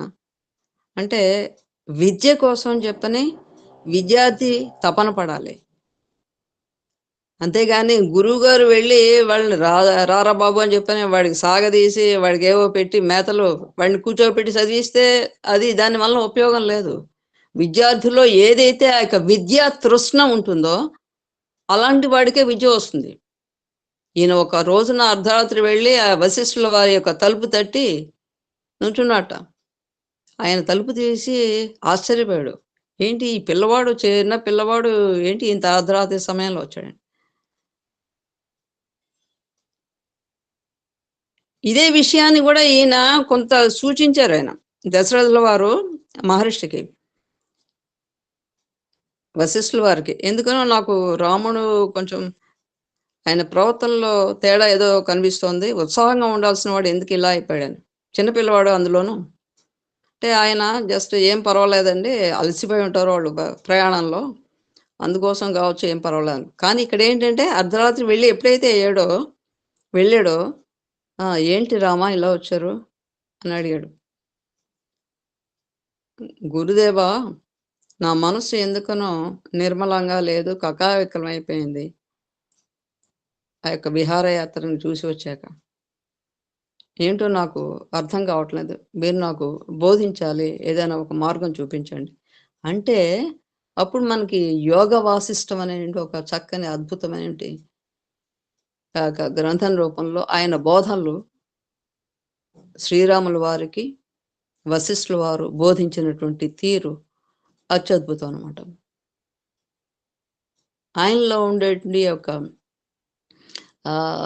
ఏదైతే ఉంటుందో ఆ కన్ఫ్యూషన్, ఆ లివింగ్, ఇదంతా కూడా పోగొట్టడానికి వశిష్ఠుల వారు చాలా అత్యద్భుతంగా ప్రయత్నం చేసి చివరికి రాముల వారి యొక్క ఆ యొక్క మనస్సు ఏ విధంగా అయితే స్థిమితంగా లేదు దాన్ని మళ్ళీ చాలా నార్మల్సీకి తీసుకొచ్చి ఈ యొక్క బోధనలు చేసి చేయడం జరిగింది. సో ఇక్కడ ఎందుకని మనం అయితే చెప్తున్నాం అంటే ఈ యొక్క ఇంకొక విషయం, మనకి ఇదంతా కూడా ఉపనిషత్తులు ప్రారంభం చేయడానికి ముందర మనకి తెలుసుకోవాల్సినట్టు జస్ట్ అనే అనిపించింది నాకు. ఒకసారి మనం పునశ్చరణ అంతా ఇప్పుడు ఇక్కడ మన దగ్గర ఉన్నటువంటి వాళ్ళందరూ కూడా 50 మంది 60 మంది ఉన్నారండి. వీళ్ళందరూ కూడా చాలా జ్ఞానవంతులు. ఇది ఇప్పుడు నేను ఎందుకు చెప్తున్నానంటే ఇదంతా కూడా నాకు నేను చెప్పుకుంటున్నాను అనమాట. ఎప్పుడైతే నేను ఈ విషయాలన్నీ కూడా తెలుసుకుంటానో ఇది నాకు చాలా అద్భుతంగా ఉపయోగపడుతుంది. నా యొక్క దాన్ని పరిణతి కోసం చెప్పినట్టు మానవుడి యొక్క పరిణతి చెందుతూనే ఉండాలి. అది ఎప్పుడంటే టిల్ దట్ లాస్ట్ బిట్ అన్నమాట. When we attain that complete jnanam, till then we have to go on doing our best. So దాంట్లో ఒక భాగంగా అన్నమాట. కాబట్టి వేదం అనేది ఎందుకని అక్కడ మత్స్యావతారం దశావతారంలో ముందుగా ఒక అవతారం వచ్చింది, అది మత్స్యావతారంలో. ఆ సోమకుడు అనే రాక్షసుడు ఈ యొక్క వేదాలనే ఎత్తుకుపోతే ఈయనకేంటండి అవతారం? మళ్ళీ చేప రూపంలో వెళ్ళడం అవసరం అంటే అవసరమే. ఎందుకోసం? ఆయన సృష్టికర్త, ఆయనకి ధర్మం, ఆయనకి బాధ్యత ఉంది అక్కడ. సృష్టికర్త కాబట్టి, ఇది యొక్క సృష్టించాడు కాబట్టి, ఆ సృష్టికి రహస్యాలన్నీ కూడా వేదాల్లో ఉన్నాయి కాబట్టి, సో ఆ సమస్త జీవరాశులు ఏ విధంగా ఉండాలి అనేటువంటి దాంట్లో బోధింపబడింది కాబట్టి, సో అవన్నీ కూడా ఒక గ్రంథ రూపంలో ఉన్నాయి కాబట్టి, ఆ గ్రంథాలని కాపాడాల్సిన బాధ్యత నా మీద ఉంది అని చెప్పని ఆ పరమాత్మ కాబట్టి ఆయన ఏ రూపమైనా దాలుస్తాడు. సో భక్తుడి కోసం ఎంత కిందకైనా కూడా అమ్మలాగనమాట దిగి వస్తారు. అందుకోసం వచ్చినటువంటి ఆ అవతారాలు. మనం ఏది కూడా తక్కువ చేయాల్సిన అవసరం లేదు. ఎందుకోసం? పరమాత్మకి అన్నీ తెలుసు, ఏ విధంగా తన యొక్క సృష్టిని కాపాడుకోవాలో తెలుసు. తాత్కాలికంగా కొన్ని ఇబ్బందులు కలగవచ్చు, కానీ అక్కడ చివరిగా కూడా ఆ యొక్క సృష్టిని కాపాడవలసిన బాధ్యత ఎవరికైతే ఉందో సృష్టికర్తకి, ఆయన ఆ బాధ్యతని తీసుకుంటారు. తీసుకుని యొక్క సృష్టిని పరిరక్షిస్తూ ముందరకు వెళ్తారు. కాబట్టి ఆ యొక్క వేదాలను పరిరక్షించి తీసుకొచ్చి మళ్ళీ తిరిగి ఆ యొక్క బ్రహ్మదేవుడికి అందించడం జరిగింది. ఆయన సృష్టి యథావిధిగా నిర్వర్తించడం జరిగింది. ఈ యొక్క వేదాల్లో ఏంటి చెప్పలేదు అంటే, సత్యం వద, ధర్మం చర, ఋతం వచ్మి, సత్యం వచ్మి, అవత్వమాం, అవవక్తారం, అవశ్రోతారం. ధర్మాన్ని ఆచరించడం, సత్యాన్ని అనుసరించడం, ఇవన్నీ చేయడం మానవుడికి తప్పనిసరి. ఎప్పుడైతే తప్పనిసరిగా అనుకోవటం లేదో మానవుడు తప్పుదారులు పడుతున్నాడు. ఎవరి ధర్మాన్ని వాళ్ళు ధర్మం ప్రకారం కనుక నిర్వర్తించినట్లయితే ఈ యొక్క ఒడిదుడుకులు ఉండవు సమాజంలో, ప్రపంచంలో. ధర్మాన్ని అనుసరించటం లేదు కాబట్టి అందరూ కాదు, మళ్ళీ అందులో మహనీయులైనటి మన ఏఎస్పీ సభ్యులు అందరూ ఉన్నారు. చక్కగా ధర్మాన్ని 4 పాదాల్లో నడిపేటటువంటి వాళ్ళు. అందుకోసమే ఈ యొక్క వ్యవస్థ ఇంకా ఈ మాత్రమే నిలిచి ఉంది. కాబట్టి ఆ విధంగా వచ్చింది. ఆ వేదాన్ని పరిరక్షించాడు కాబట్టి. ఆ వేదాలు మరి యాజ్ ఇట్ ఈజ్ ఉంటే మళ్ళీ కొంచెం వాళ్ళకి అర్థం చేసుకోవడం కొంచెం ఇబ్బందిగా అవుతుంది కాబట్టి దాన్ని ఉపనిషత్తులుగా ఒక సింప్లిఫై చేసి, ఉపనిషత్స్ సో బ్రాహ్మణికాలు, ఆరణ్యకాలు, మంత్రాలు, సో ఈ విధంగా చిన్న చిన్న భాగాలుగా చేసి మనకి అందించడం జరిగింది. కాబట్టి మానవుడు సత్యాన్ని తెలుసుకోవాలి, ధర్మాన్ని ఆచరించాలి అని మనకి వేదం చెప్తోంది. అదేవిధంగా పరబ్రహ్మ స్వరూపుడు మూలస్థానమైనటువంటి వాడు ఈ యొక్క ఉపనిషత్ వాహినికి నాంది పలికారు. అయితే వీటిని ఆచరించినట్లప్పుడు మనకి జీవన్ముక్తుడవుతాడు మానవుడు. నిత్యానిత్య విచారణకి కానీ నిజ రూప సందర్శనానికి కానీ ఆధారభూతములైనటువంటివే ఉపనిషత్తులు. ఈ యొక్క ఉపనిషత్తులు వాటిని వేదాంతములు, ద ఎండ్ ఆఫ్ వేదం అని పిలువబడతాయి అన్నమాట. అయితే ఇవి కేవలం జ్ఞానకాండాన్ని బోధిస్తాయి. జ్ఞానం కదా, నహి జ్ఞానేన సదృశం పవిత్రమిహ విద్యతే తత్స్వయం యోగ సంసిద్ధ కాలేన ఆత్మని విందతి అని పరమాత్మ చెప్పినట్టుగా ఆ యొక్క జ్ఞానం ఉన్నట్లయితేనే మిగిలిన విషయాలన్నీ కూడా. కాబట్టి ఆ జ్ఞానం వలన ముక్తి లభిస్తుంది. కాబట్టి ఆ జ్ఞానాన్ని పొందాలి. అందుకోసమనే జ్ఞానాదేవత కైవల్యం అని ఉపనిషత్తే చెప్పింది. సో జ్ఞానం ద్వారానే మనకి ముక్తి లభిస్తుంది, కైవల్యం లభిస్తుంది, మోక్షం లభిస్తుంది. కాండత్రయాత్మకం వేదం. వేదాల వలన ఉపనిషత్తులు కూడా కాండత్రయాత్మకై ఉన్నవి. ఏంటా కాండత్రయం? జ్ఞానకాండ, ఉపాసనాకాండ, కర్మకాండ. ఇది కూడా మనకి భగవద్గీతను కనుక మనం జస్ట్ ఇక్కడ సిమిలర్గా తీసుకున్నట్లయితే కర్మయోగము, భక్తి యోగము, జ్ఞానయోగం. సో ఈ విధంగా మనకి క్రమేపీ కూడా మనకి తెలుస్తూ ఉంటుంది. చివరికి మోక్షాన్ని అనేది అక్కడ ఎప్పుడు ముందర కర్మ చేయాలిగా, ఆచరించాలిగా. అవి విహిత కర్మలు అయి ఉండాలి. ఆ కర్మలు కూడా ఎలా అంటే ఏదో కర్మలు చేయమన్నావు కదా అని ఏది పడితే అది చేయడం కాదు. అది మానవుడికి ఆ ఇచ్చినటువంటి విచక్షణ జ్ఞానం మిగిలిన జీవరాశులకు ఇవ్వలేదు. కాబట్టి మానవుడు ఆ యొక్క విచక్షణ శక్తిని ఉపయోగించి ఈ యొక్క కర్మలను ఆచరిస్తూ ఉండాలి. విహిత కర్మల్ని ఉపాసన చేయాలి, జ్ఞానాన్ని పొందాలి. ఈ మూడు కూడా పవిత్రమైనటువంటిది. ఒక్కొక్క దృష్ట్యా అద్వైత, ద్వైత, విశిష్టాద్వైత మతాలను అది ఇక్కడ సమన్వయించుచున్నాయన్నమాట. ఈ మూడు కూడా అద్వైత, ద్వైత, విశిష్టాద్వైత త్రిమతాచార్యులు, ఆదిశంకరాచార్యులు వారు, మధ్వాచార్యులు వారు, రామానుజాచార్యుల వారు,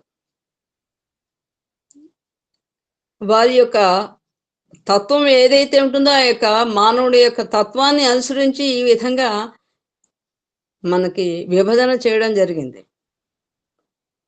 అల్టిమేట్ గా కూడా ఈ మూడు కూడా సూచించేది అద్వైతాన్ని.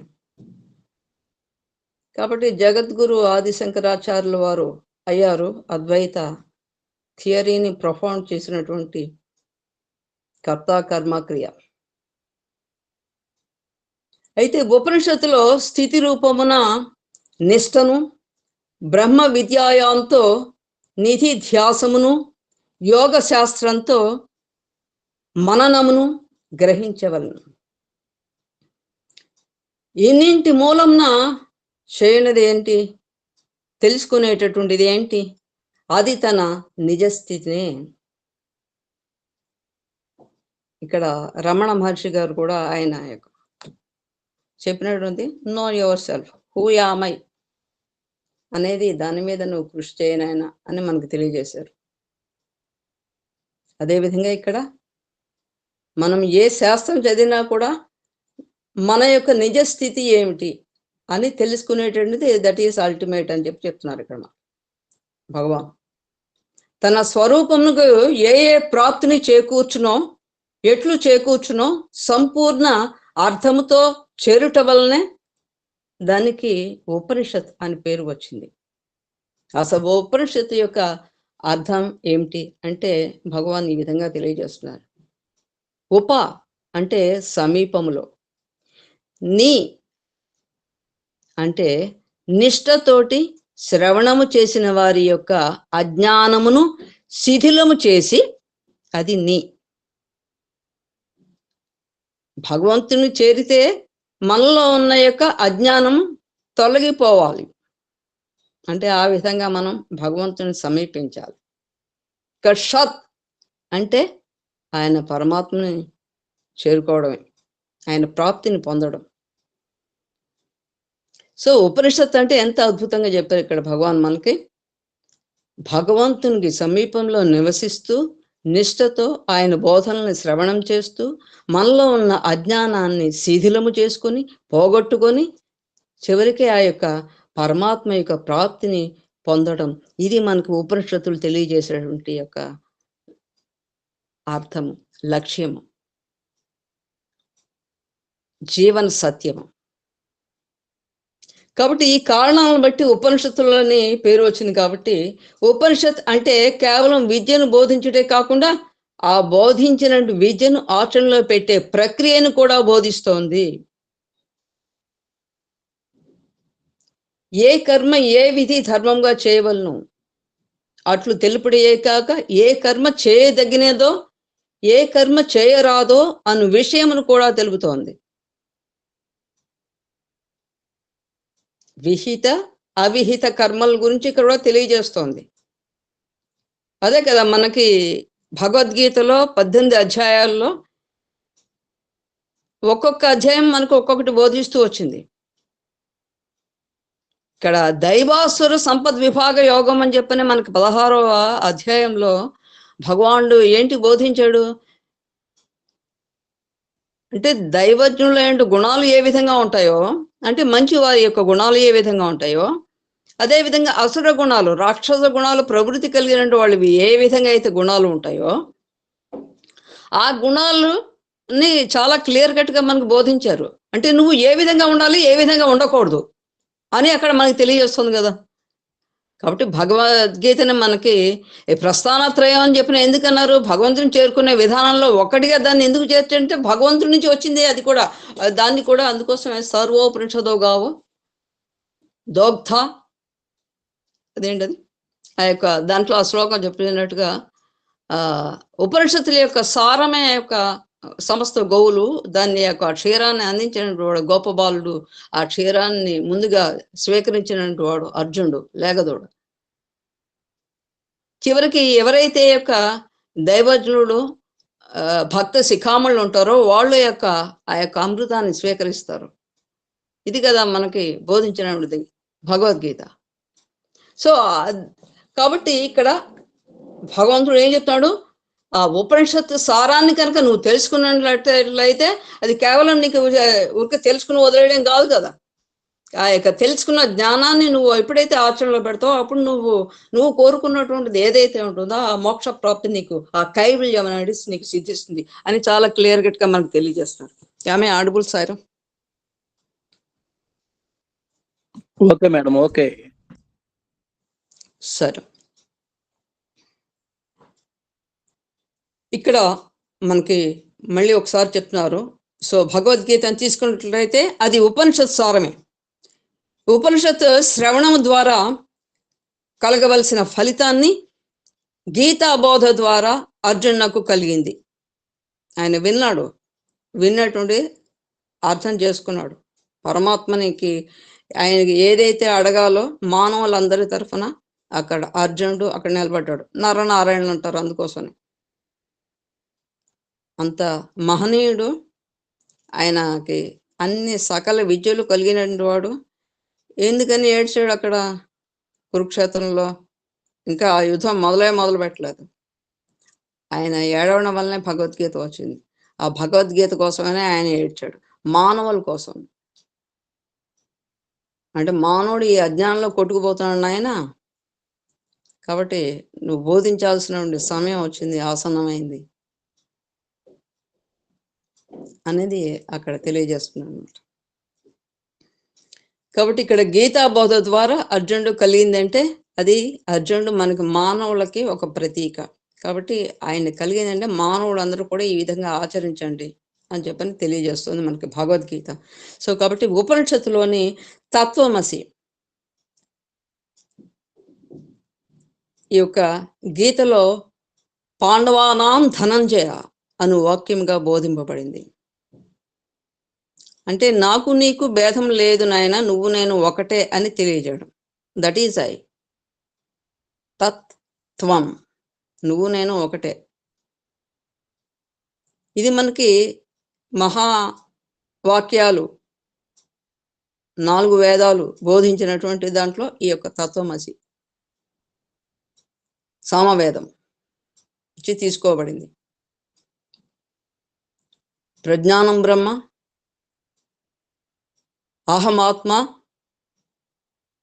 అహం బ్రహ్మాస్మి, అయమాత్మ బ్రహ్మన్, ఇది తత్వమసి. ఈ 4 వేదాలు 4 నుంచి 4 వాక్యాలు మనకి ఇచ్చారు. అంటే ఇక్కడ ఒక్కొక్కటి కూడా మనకి ఏం తెలియజేస్తుందంటే ఆ యొక్క అల్టిమేట్గా ఏదైతే ఉంటుందో పరబ్రహ్మ జ్ఞానాన్ని తెలియజేస్తుంది. సో జీవరాశికి, జీవుడికి, దేవుడికి భేదం లేదు అనే తత్వాన్ని అక్కడ బోధిస్తోంది. కాబట్టి ఎవరైతే ఈ యొక్క తత్వం యొక్క జ్ఞానాన్ని పొందుతారో ఆయన తత్వమసిగా భాషించబడతాడు, భావించబడతాడు, భాసిల్లబడతాడు. కాబట్టి ఇక్కడ పాండవుల్లో ధనంజయుడు అనేటువంటి నీవే నేను అని కృష్ణ పరమాత్మ జీవేశ్వర ఐక్యాన్ని తెలపడం జరిగింది. కాబట్టి గీత కానీ ఉపనిషత్తులు కానీ అద్వైతామృతమే కానీ ద్వైత విశిష్టాద్వైతములు కాదు, 2 కాదు, 3 కాదు, అనేకం కాదు, ఒక్కటే. అదే యొక్క అద్వైతం. ఇక్కడ మనం ఒక చిన్న ఎగ్జాంపుల్ కూడా చెప్పుకోవచ్చు. తల్లి ఉంది, 9 మాసాలు మోసింది, ఒక శిశువుని బయటకు తీసుకొచ్చింది. ఆ తల్లి కూడా కంప్లీటే కదా. అదే మనకి ఈశావాస్య పూర్ణమద పూర్ణమిదం పూర్ణాత్ పూర్ణముదచ్యతే పూర్ణస్య పూర్ణమాదాయ పూర్ణమేవావశిష్యతే. ఇక్కడ బోధిస్తుంది అది. ఎప్పుడైతే తల్లి పరిపూర్ణమో ఆ శిశువు కూడా పరిపూర్ణమే. ఇక్కడ ఏదైతే ఉంటారో పరమాత్మ పరిపూర్ణమే. ఆ పరమాత్మ నుంచి వచ్చినటువంటి సృష్టి కూడా దాంట్లో నువ్వు తీసేసేది ఏం లేదు, మైనస్లు ఏముండవు, అంతా plus plus plus, yes yes yes స్వామి మాటల్లో. కాబట్టి ఇది పరిపూర్ణత్వాన్ని తెలియజేస్తోంది. అయితే ఇక్కడ మనకి అల్ప క్రిములు ఉంటాయి, అణువులు ఉంటాయి.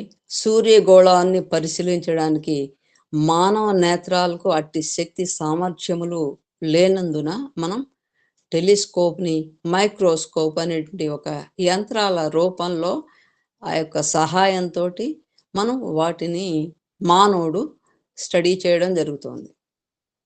లేకపోతే ఎలాగా వాళ్ళు సమస్త జీవరాశుల్లో ఏది ఎక్కడ ఉందో ఎలా తెలుసుకోగలుగుతారు? యొక్క చర్మ చక్షులతోటి చూడడం సాధ్యం కాదు. కాబట్టి ఒక యంత్రం కావాలి అక్కడ. అదేవిధంగా ఇక్కడ మనకి ఇంకొక గీతలోంచి మరొక ఎగ్జాంపుల్ తీసుకున్నట్లయితే మనకి విశ్వరూప సందర్శన యోగం. అందులో భగవానుడు అర్జునుడికి ఒక దివ్య దృష్టిని ప్రవేశపెడతారు ఆయనలో. అప్పుడే ఆయన చూడగలుగుతాడు, తట్టుకోగలుగుతాడు. లేకపోతే ఆయన యొక్క విశ్వరూపాన్ని చూసి ఈయన బతకడం అసాధ్యం ఆల్మోస్ట్. కాబట్టి ఈయన యొక్క జ్ఞానాన్ని దర్శించడం కూడా చాలా అసాధ్యం. కాబట్టి ఆయన దర్శించాలన్నా, దర్శించిన మళ్ళీ అవగతం చేసుకుని మళ్ళీ తర్వాత తదుపరి జ్ఞానాన్ని వాళ్ళు పంచాలన్నా కూడా దానికి కావలసినటువంటి శక్తిని, ఆ యుక్తిని పరమాత్మ ప్రసాదించాడు అని ఇక్కడ మనం ఒకసారి అది గుర్తు చేసుకోవచ్చు. ఇక్కడ నైతిక ఆధ్యాత్మిక ధర్మాలని అనుసరించి చిత్తశుద్ధి కలిగిన మహనీయులు జ్ఞాన చక్షుల ద్వారా పరమేశ్వరుని చూడగలుగుతున్నారు. ఇక్కడ అల్ప క్రిములను, అణు వస్తువులను చూడజాలని మానవ నేత్రాలు యంత్ర సహాయం ఆశించగా సర్వవ్యాప్యగు పరాత్పరుని చూడగోరడానికి మంత్ర సహాయం ఆశించక ఎట్లు చూడగలరు? చాలా చక్కగా భగవాను అడిగారు. కాబట్టి చిన్న చిన్న ఇక్కడ సృష్టిలో ఉన్నటువంటి వాడిని చూడడానికే నీకు యంత్రాల సహాయం అవసరం వస్తుంది. మరి ఈ యొక్క సృష్టిని తయారు చేసాడే సృష్టికర్త, ఆయన్ని చూడడానికి నీ యొక్క కళ్ళు సరిపోతాయా? నీ యొక్క చర్మచక్షులు, నీ మానవ శరీరం సరిపోతుందా? కాదు కదా. ఎంత ప్రయత్నం ఉంటే నువ్వు ఆయన్ని దర్శించగలుగుతావు. కాబట్టి ఇదంతా కూడా మనం భగవంతుడు కనబట్టలేదు అంటే అది మన లోపమే, కానీ భగవంతుడు లోపం కాదు. భగవంతుడు ఇచ్చాడు, సమస్తమైన శక్తులు ఇచ్చాడు. వాటిని ఏ విధంగా అయితే ఎవరైతే పరిపూర్ణంగా ఉపయోగించుకోగలుగుతారో అప్పుడు మాత్రమే ఆ యొక్క పరమాత్మను దర్శించగలుగుతారు అనే విషయాన్ని కూడా మనకి ఇక్కడ చాలా చక్కగా స్పష్టంగా బోధించారు స్వామి. కాబట్టి ఏకాగ్రతను అలవర్చుకోవాలి. చిత్తశుద్ధి, నైతిక ఆధ్యాత్మిక వివేకము, ఇవి చాలా ముఖ్యమైనటువంటిది. దీని కూడా 6వ అధ్యాయమైనటువంటి ఆత్మ ఏంటదండి సారా, ఆత్మ సంయమ యోగము అండి. ఆత్మ సంయమ యోగం అంటే యోగము ద్వారా ఆత్మని దర్శించడానికి ఉపయోగపడే సాధనాలు కూడా చాలా చాలా చాలా చాలా క్లియర్ కట్ గా బోధించడం జరిగింది ఆ యొక్క అధ్యాయంలో. అంటే ఇక్కడ పరమాత్మ ప్రతిదీ కూడా చాలా అరటిపండు ఒలిచి మన చేతిలో పట్టాడు, తినడం చేత కావట్లేదు అంతే మానవుడికి, అందరికీ కాదు.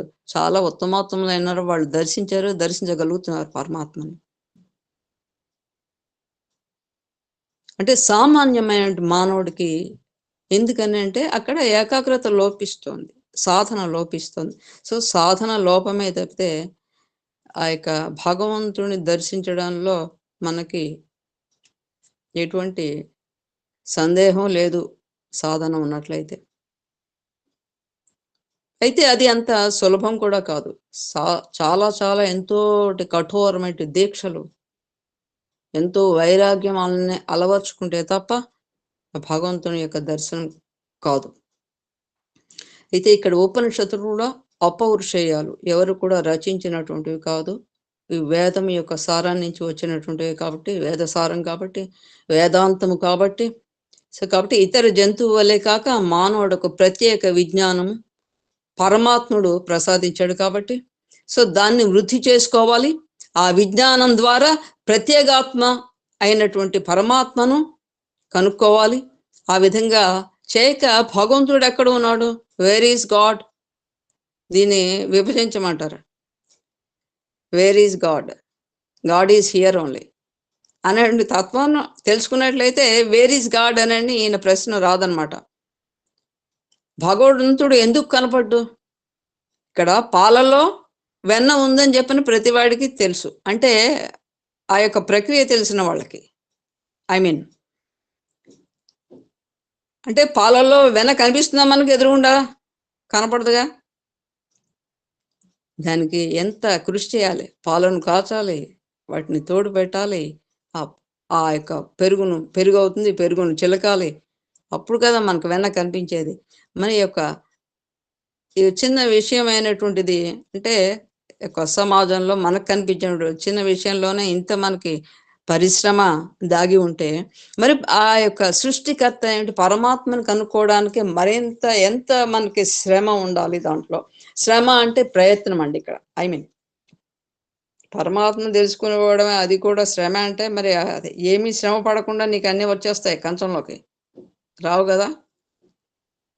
సో ఇక్కడ పరమాత్మ మనకి జ్ఞానం కలగాలంటే ఆ ప్రయత్నం ఉండాలని చెప్పి మనకి తెలియజేస్తున్నారు. ఇక్కడ ఏబీసీలు నేర్చుకోకుండా బిఏలు ఎంఏలు పాస్ కావాలి అని చెప్పంటే అలాంటి వారి అజ్ఞానం ఎలాంటిదో, ఏ సాధన చేయకుండా భగవంతుడు కనిపించలేదే అని వాదన చేసేవాడు కూడా అజ్ఞానం కూడా అలాంటిదే. చివరకు నైతిక ధర్మం అయినా కూడా పాటించగా, ఇక్కడ చూడండి చాలా స్వామి ఎలాంటి చురక వేశారు. నైతిక ధర్మం, శౌచం గురించి కూడా పదే పదే మనకు తెలియజేస్తూ ఉంటారు. అంటే అంతఃకరణ శుద్ధి అనేటువంటి చాలా చాలా ఇంపార్టెంట్ ఇక్కడ పరమాత్మను దర్శించడానికి. ఇక్కడ సమస్తమేంటి దాన్ని యొక్క పొల్యూట్ చేసేసి మన మైండ్ని, నాకు భగవంతుడు జ్ఞానం కలగట్లేదు అంటే ఫస్ట్ ఆ పొల్యూషన్ క్లియర్ చేసుకో, ఆ మైండ్ని క్లియర్ చేసుకో, ఆ యొక్క భగవంతుని నీలో నువ్వు అక్కడ స్థాపించుకో. అదే ఏకాగ్ర దృష్టిలో అనన్యాశ్చింతయంతోమం అక్కడ ఉండు, అక్కడ ఆ యొక్క పరిస్థితిలో. అప్పుడు నీకు భగవంతుడు ఎందుకు దర్శనం ఇవ్వడు? కాబట్టి ఈశ్వరుని చూడాలి అంటే అక్కడ అంత తొందరగా కనిపిస్తాడా? ఎన్ని పరీక్షలు చేస్తాడు, ఎంతమంది భక్తులు ఆ యొక్క పరీక్షలు తట్టుకుని నిలబడ్డారు, అలాంటి వాళ్ళకే కదా ముక్తిని అందించాడు. ఇక్కడ మనం చిన్న పిల్లలైనట్టు వీళ్ళ ముగ్గురిని మరొకసారి మనం తలుచుకుందాం. ఇక్కడ భాగవతోత్తముల వాళ్ళు, భగవద్భక్తులు, మార్కండేయుడు, ప్రహ్లాదుడు, ధ్రువుడు, వీరి వయస్సు ఎంత అండి? తలలు పండిపోయిన వాళ్ళు కాదు, ఇక్కడ చాలా చిన్నటువంటి వాళ్ళు, చిరు ప్రాయంలో భగవంతుని దర్శనం చేసుకున్నారంటే వాళ్ళకి ఎంత దీక్ష పట్టుదల ఉండబట్టి వాళ్ళు ఆ యొక్క పరమాత్మ ప్రాప్తిని పొందగలిగారు. ఇక్కడ మనకి భగవంతుడు అది తెలియజేస్తున్నాడు. అయితే ఆధ్యాత్మిక సాధన పవిత్రమైన శాస్త్రంపై ఆధారపడి ఉంటుంది. శాస్త్రాధ్యయనం కూడా చాలా, అందుకో స్వాధ్యాయం అని చెప్తూ ఉంటారు. సో ఆ యొక్క అధ్యయనం అనేది తెలియజేయాలి. ఫస్ట్ జ్ఞానం కలగాలి కదా. జ్ఞానాత్ కైవల్యం, జ్ఞానాదేవత కైవల్యం అని ఉట్టిగా అన్నారా? కాబట్టి ఆ జ్ఞానాన్ని నువ్వు పొందాలి అంటే ఒక సాధన చేయాలి, ఒక పవిత్రమైన శాస్త్రాన్ని నువ్వు పఠించాలి. అది త్రుటిలో సంపాదించేటటువంటిది కాదు, మాటలతో రాదు. సకల శాస్త్రాల యొక్క ముఖ్య సూత్రాలను, వాటి సారాలను ఉపనిషత్తులో ఇమిడి ఉన్నాయి. అందువల్లనే అన్నింటికి ఉపనిషత్తులు ప్రమాణములైనవి. ఆ పవిత్ర ఉపనిషత్తులు మానవుల చేత వ్రాయబడినటువంటివి అంటే అవి కాదు, అవి అపౌరుషేయాలు. ఆది కాలం నుండి కూడా వస్తున్నాయి. అందుకోసం సనాతన ధర్మం అన్నాను. ఈ యొక్క సృష్టి పుట్టడంతో ఒక ధర్మాచరణ యొక్క విధానం కూడా ఆరంభమైంది. ఏ విధంగా జీవన విధానం ఉండాలన్నది అది క్రమేపీ ఆచరిస్తూ వస్తున్నాడు. ఆ జీవుడు, మానవుడు పరిపూర్ణత పొందాడు. కానీ ఇక్కడ క్రమేపీ యొక్క ఆధునిక యుగంలో కావచ్చు, ఇంకా ముందరే కూడా రాక్షసులు ఉన్నటువంటిది కృతయుగం నుంచి ఉన్నారు. కాబట్టి అంటే అప్పుడు సంఖ్య తక్కువ, తర్వాత ఇంకా కొద్దిగా సంఖ్య పెరిగింది, తర్వాత ఇంకా పెరుగుతోంది. ఇప్పుడు కలియుగంలో చివరికి వచ్చేటప్పటికి మనకి 4వ యుగం అయినట్టు ఈ యొక్క కలియుగంలో మానవుల్లోనే ఉన్నాయి 2 శక్తులు. దుష్ట శక్తులు ఉన్నాయి, మంచి శక్తులు ఉన్నాయి. భగవత్ శక్తులకి మనం పెంచి పోషించుకోవట్లేదు. సత్యధర్మ శాంతి ప్రేమలు అనేవి యొక్క మానవతా విలువలు ఏవైతే ఉంటో ఆ విలువలను పోషించుకుంటే ఆయన మహనీయుడే, మహాత్ముడే. అలా కాదు, ఇంకా ఉన్నాయి అరిషడ్ వర్గాలు ఎలాగున్నాయి, వాటికే లొంగిపోతాను నేను, ఈ యొక్క ప్రపంచమే నాకు చాలు అనేటువంటి వాళ్ళు. సో దుర్యోధనాదులు ఎలాగూ ఉంటారు. సో నువ్వు పాండవులు కావాలనుకుంటున్నావా లేదా కౌరవులు కావాలనుకుంటున్నావా అనేది నీ చేతిలోనే ఉంది అని కూడా ఇక్కడ మనకి చాలా స్పష్టంగా తెలియజేస్తున్నారు. కాబట్టి ఇక్కడ అనేక అంగాలతో విరాజిల్లినటువంటి ఇలాంటి అనేక విషయాలతోటి విరాజిల్లేటటువంటిదే వేదము. కాబట్టి ఇది ఉపనిషత్తులకు ఆధారము, ప్రమాణము వేదం మాత్రమే. ఎలా అంటే వేదమును అనంతములైనను ఇప్పటికీ మిగిలినవి ఆచరణలో ఉన్నవి 4. ఈ వేదాలు కూడా అనంతమైనటువంటివి. అంటే పరమాత్మ నుంచి వచ్చినవి ఎప్పుడు కూడా అనంతమే కదా. కాబట్టి ఆయన అనంతుడు అని కూడా ఆయన్ని పిలుస్తూ ఉంటారు. అంటే దానికి వి కాంట్ మెషర్ అదనమాట. Inexplicable, that is infinite. ఈ యొక్క లక్షణాలు ఉండబట్టే ఆయన సృష్టికర్త అయ్యాడు, భగవంతుడయ్యాడు. అయితే వాటిలో ఇక్కడ మిగిలినటువంటివి 4 వేదాలు ఉన్నాయి. ఇవి కూడా తక్కువేం కాదు. కనీసం ఈ 4 వేదాల్లో ఉన్న సారమైన కనీసం కొద్దిగానైనా నువ్వు ఆస్వాదించినట్లయితే, ఆచరించినట్లయితే నీ యొక్క the end of life is అదనమాట పరమాత్మ.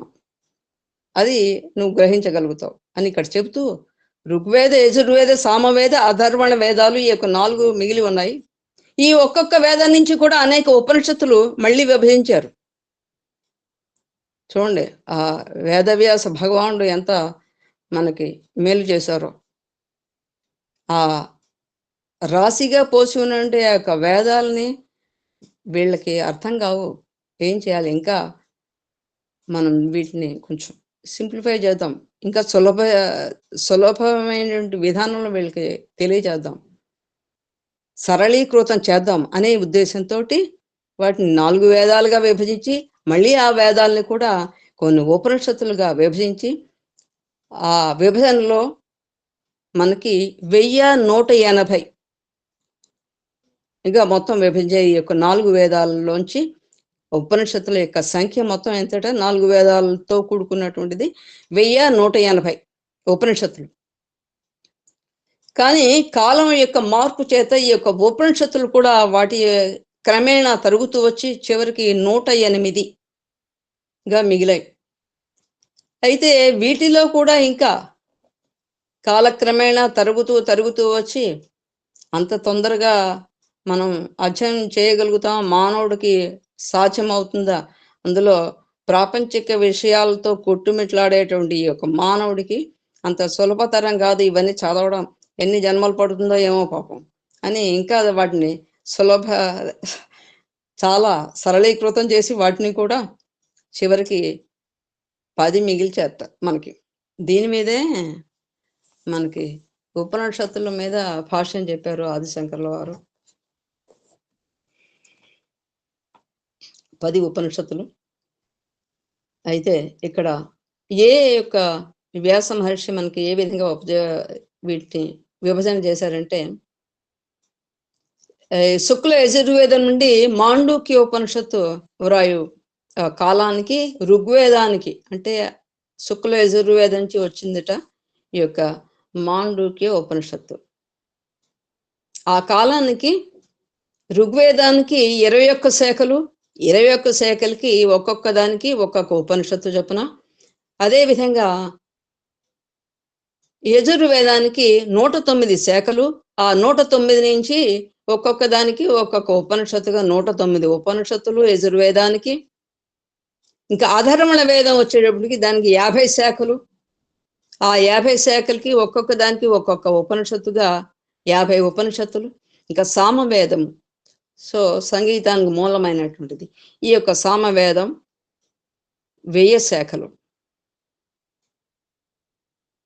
ఇక్కడ 1000 శాఖలుగా ఉన్నాయి ఇవి, అది దానికి 1000 ఉపనిషత్తులు.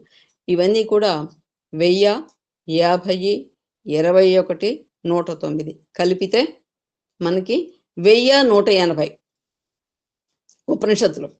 సో ఈ రీతిగా 4 వేదాలకు ఎన్ని శాఖలో అన్ని ఉపనిషత్తులుగా విభజించబడ్డాయి. ఇవన్నీ కలిపి మనకి 1180 ఉపనిషత్తులు. అయితే ఇప్పుడు అమల్లో ఉండేటట్టువి మనకి తెలుసున్న, అంటే ఈ యొక్క పేర్లైనా కనీసం తెలుసున్నటువంటివి మన వేద పండితులకి, అంటే వేద పండితులు చాలా అధ్యయనం చేస్తుంటారు వారు. అంటే ఒక నాలాంటి ఒక సామాన్యులకి మనకు కొంచెం చిన్న సంఖ్య తెలిసింది, అదేంటంటే 108 ఉపనిషత్తులు అని చెప్పిన ఇవి అమల్లో ఉన్నాయని.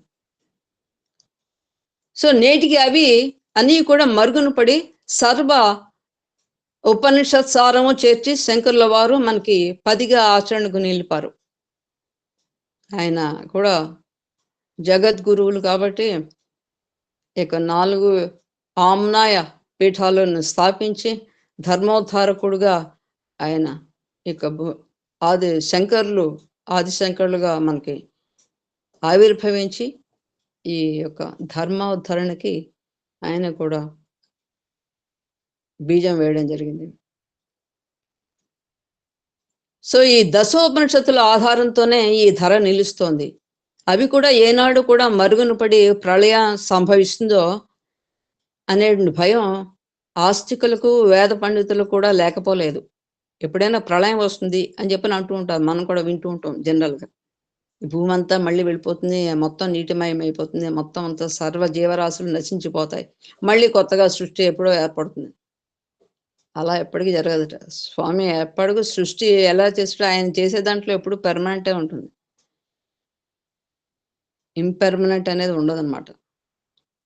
అది కాకపోతే అజ్ఞానులైనటువంటి వాళ్ళు ఆ విధంగా భావిస్తూ ఉంటారు. ఇక్కడ ఎప్పుడైతే సృష్టి అంతం అవుతుందో ఈ యొక్క ఉపనిషత్తులు ఉండవు, వేదాలు ఉండవు, ఏమి ఉండవు, అన్నీ మాయమైపోతాయి అనే భావన ఉంటుంది అని.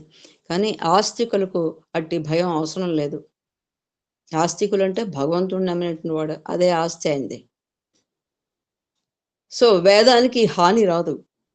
ఈ దశోపనిషత్తులైనా కూడా లోకానికి అందించాలని పండితులు ఆస్తికులు కంకణం కట్టాలి. వాళ్ళు కంకణం కట్టుకున్నట్లయితే వీరి యొక్క వేదసారం అనేది ఎక్కడికి పోదు అని ఇక్కడ భగవాన్ మరియు ఉద్ఘాటిస్తున్నారు. ఈ యొక్క 10 ఏంటిట?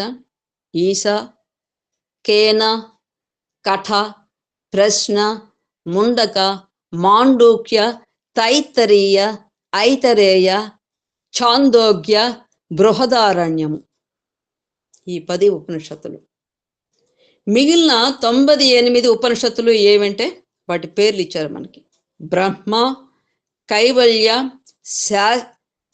శ్వేతాశ్వ, జాబాలి, హంస, గర్భ, అరుణి, పరమహంస, అమృతనాద, నారాయణి, అమృత బిందు, అథర్వశిఖ, అథర్వశిర, కాశీతార, మైత్రాయిణి, నృసింహతాపిని, బృహజ్జాబాల, మైత్రేయి, కాలాగ్ని, రుద్ర, సులభ, మాంత్రిక, క్షితి, నిరాలంబ, సర్వహర, వజ్రసూచిక, శుభరహస్య, తేజోబిందు, నాదబిందు, ధ్యానబిందు, బ్రహ్మ విద్య, ఆత్మబోధక, యోగతత్వ, నారద పరివ్రాజక, బ్రాహ్మణ, సీత, యోగ చూడామణి, నిర్వాణ, మండల,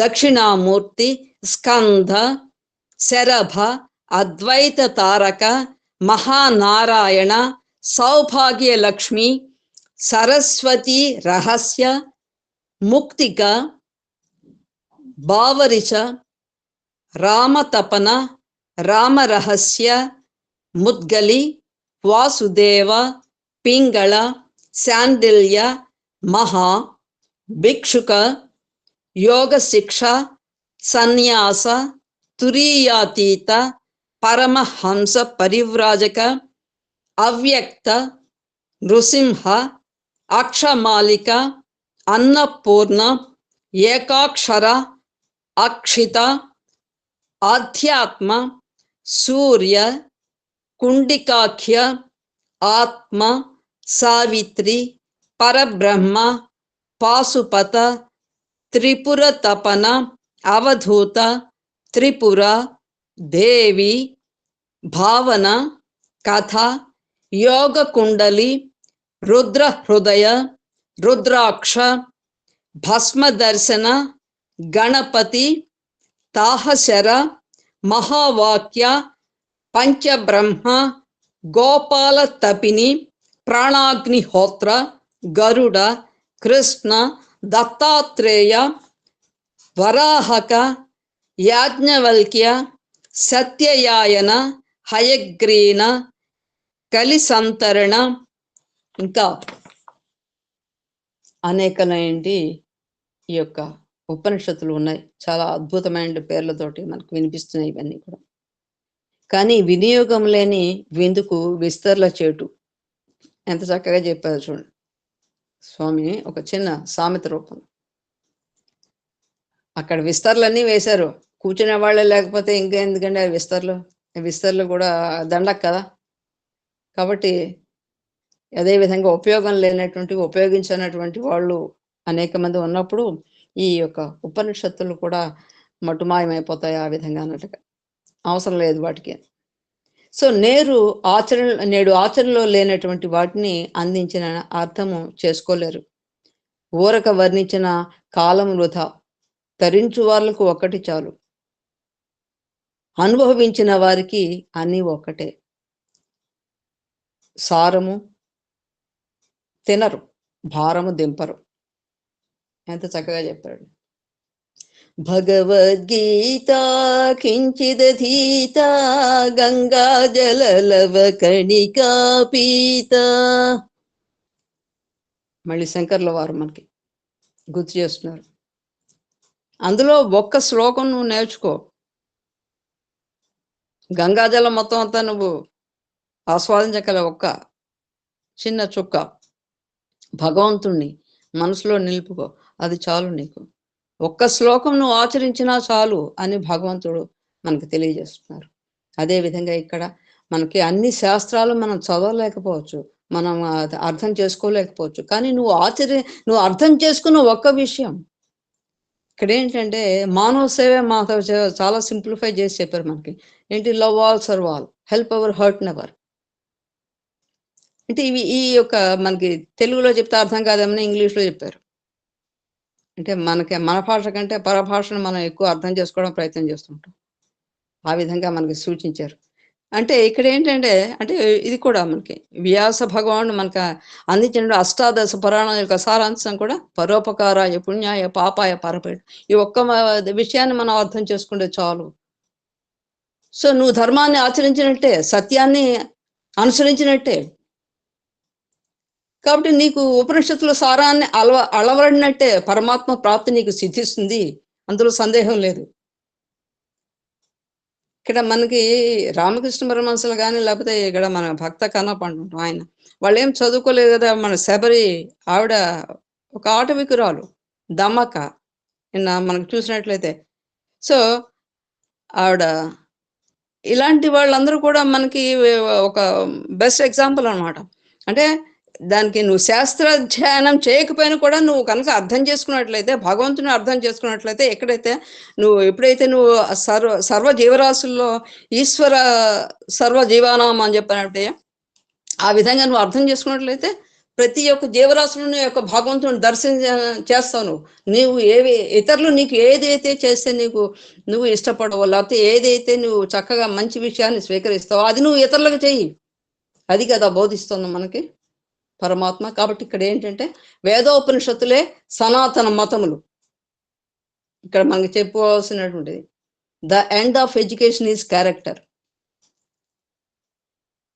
ఇక్కడ the end of character is perfection, the end of religion is humanity. ఇవి మనకి ఎన్నో మతాలు ఉన్నాయి, ఎన్నో యొక్క విభజనలు ఉన్నాయి, వాటి మీద కొడుకు చూస్తున్నాం. కానీ అది కాదు కదా పరమాత్మను ఎప్పుడైతే నువ్వు సర్వమత సారముగా భావించో అప్పుడు నువ్వు యొక్క సమస్త జీవరాశికి కూడా ఒక ఆదర్శమైన ఒక భూతముగా నిలుస్తావు. కాబట్టి ఇక్కడ ఆ ఉపనిషత్తుల నుంచి భూగోళము, జ్యోతిష్య, అర్థశాస్త్రాలు, స్కంద, శివ, గరుడ మున్నగు 18 పురాణాలు కూడా తాంత్రిక, మాంత్రిక, భక్తి, జ్ఞాన, కర్మయోగాలను మహారుషులచే లోకానికి అందించబడ్డాయి. వేదోపనిషత్తులే సనాతన మతములు. మనం సనాతన ధర్మం అంటున్నామే, ఆ యొక్క సనాతన ధర్మానికి నాందియే యొక్క అష్టాదశ పురాణాల యొక్క సారాంశం. కాబట్టి ఇందులో ఒక విచిత్రం కూడా ఉంది. ఇతర మతాల వల్లే మన భారతదేశం మత స్థాపకులు. ఇది హిందూ మతానికి నువ్వు ఒక్కొక్క మతానికి ఒక్కొక్క స్థాపకుడు ఉన్నాడు. క్రైస్తవ మతం అంటే జీసస్ అని చెప్పి చెప్తూ ఉంటాం. జొరాస్ట్రిజం అంటే జొరాస్ట్రా అని చెప్పి చెప్తూ ఉంటాం. ఇస్లాం అంటే మహమ్మద్ ప్రవక్త. బౌద్ధ మతం గౌతమ బుద్ధుడు. ఈ విధంగా ఒక్కొక్క మతానికి ఒక్కొక్క మత స్థాపకున్నాడు. హిందూ మత స్థాపకుడు ఎవరు అంటే ఆయనకి ఫౌండర్ లేనటువంటి మతం ఏదైతే ఉందో, ఏదైతే కాలానికి కానీ ఒక యుగాలకి కానీ మార్పు రానటువంటిది ఏదైతే ఉంటుందో, సర్వత్రా సర్వవేళలా జీవించి ఉంటుందో అదే హిందూ మతం, అదే హిందూ ధర్మం, అదే సనాతన ధర్మం.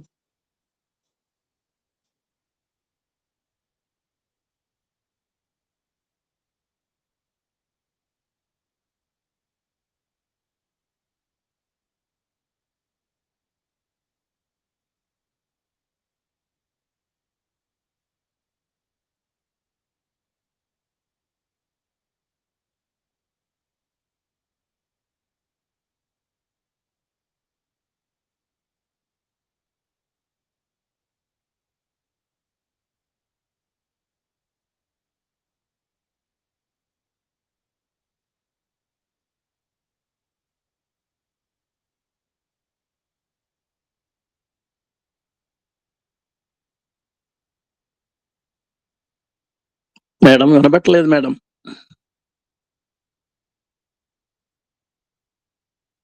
మాటది అమ్మా వినపట్టలేదమ్మా. Sairam. Sairam, Sairam, can you hear me? ఇప్పుడు వినపడుతోందమ్మా. ఇప్పుడు వినపడు. సాయిరామ్, ఇంతవరకు చెప్పింది వినిపించిందా సాయిరామ్? వినబడలేదు మేడం, వినబడలే. 2-3 నిమిషాలు అయింది వినబడక. అవునా సాయిరామ్. అయితే చివరి విషయాలు విన్నారా సాయిరామ్? మనకి చివరి పేరా చెప్పండి, ఇందులో ఒక విచిత్రము చెప్పండి, అక్కడి నుంచి చెప్పండి. Okay sir. ఏం లేదు సార్, మనకి భగవాన్ ఇచ్చారు కదా ఆధ్యాత్మిక పత్రిక సనాతన సారథి.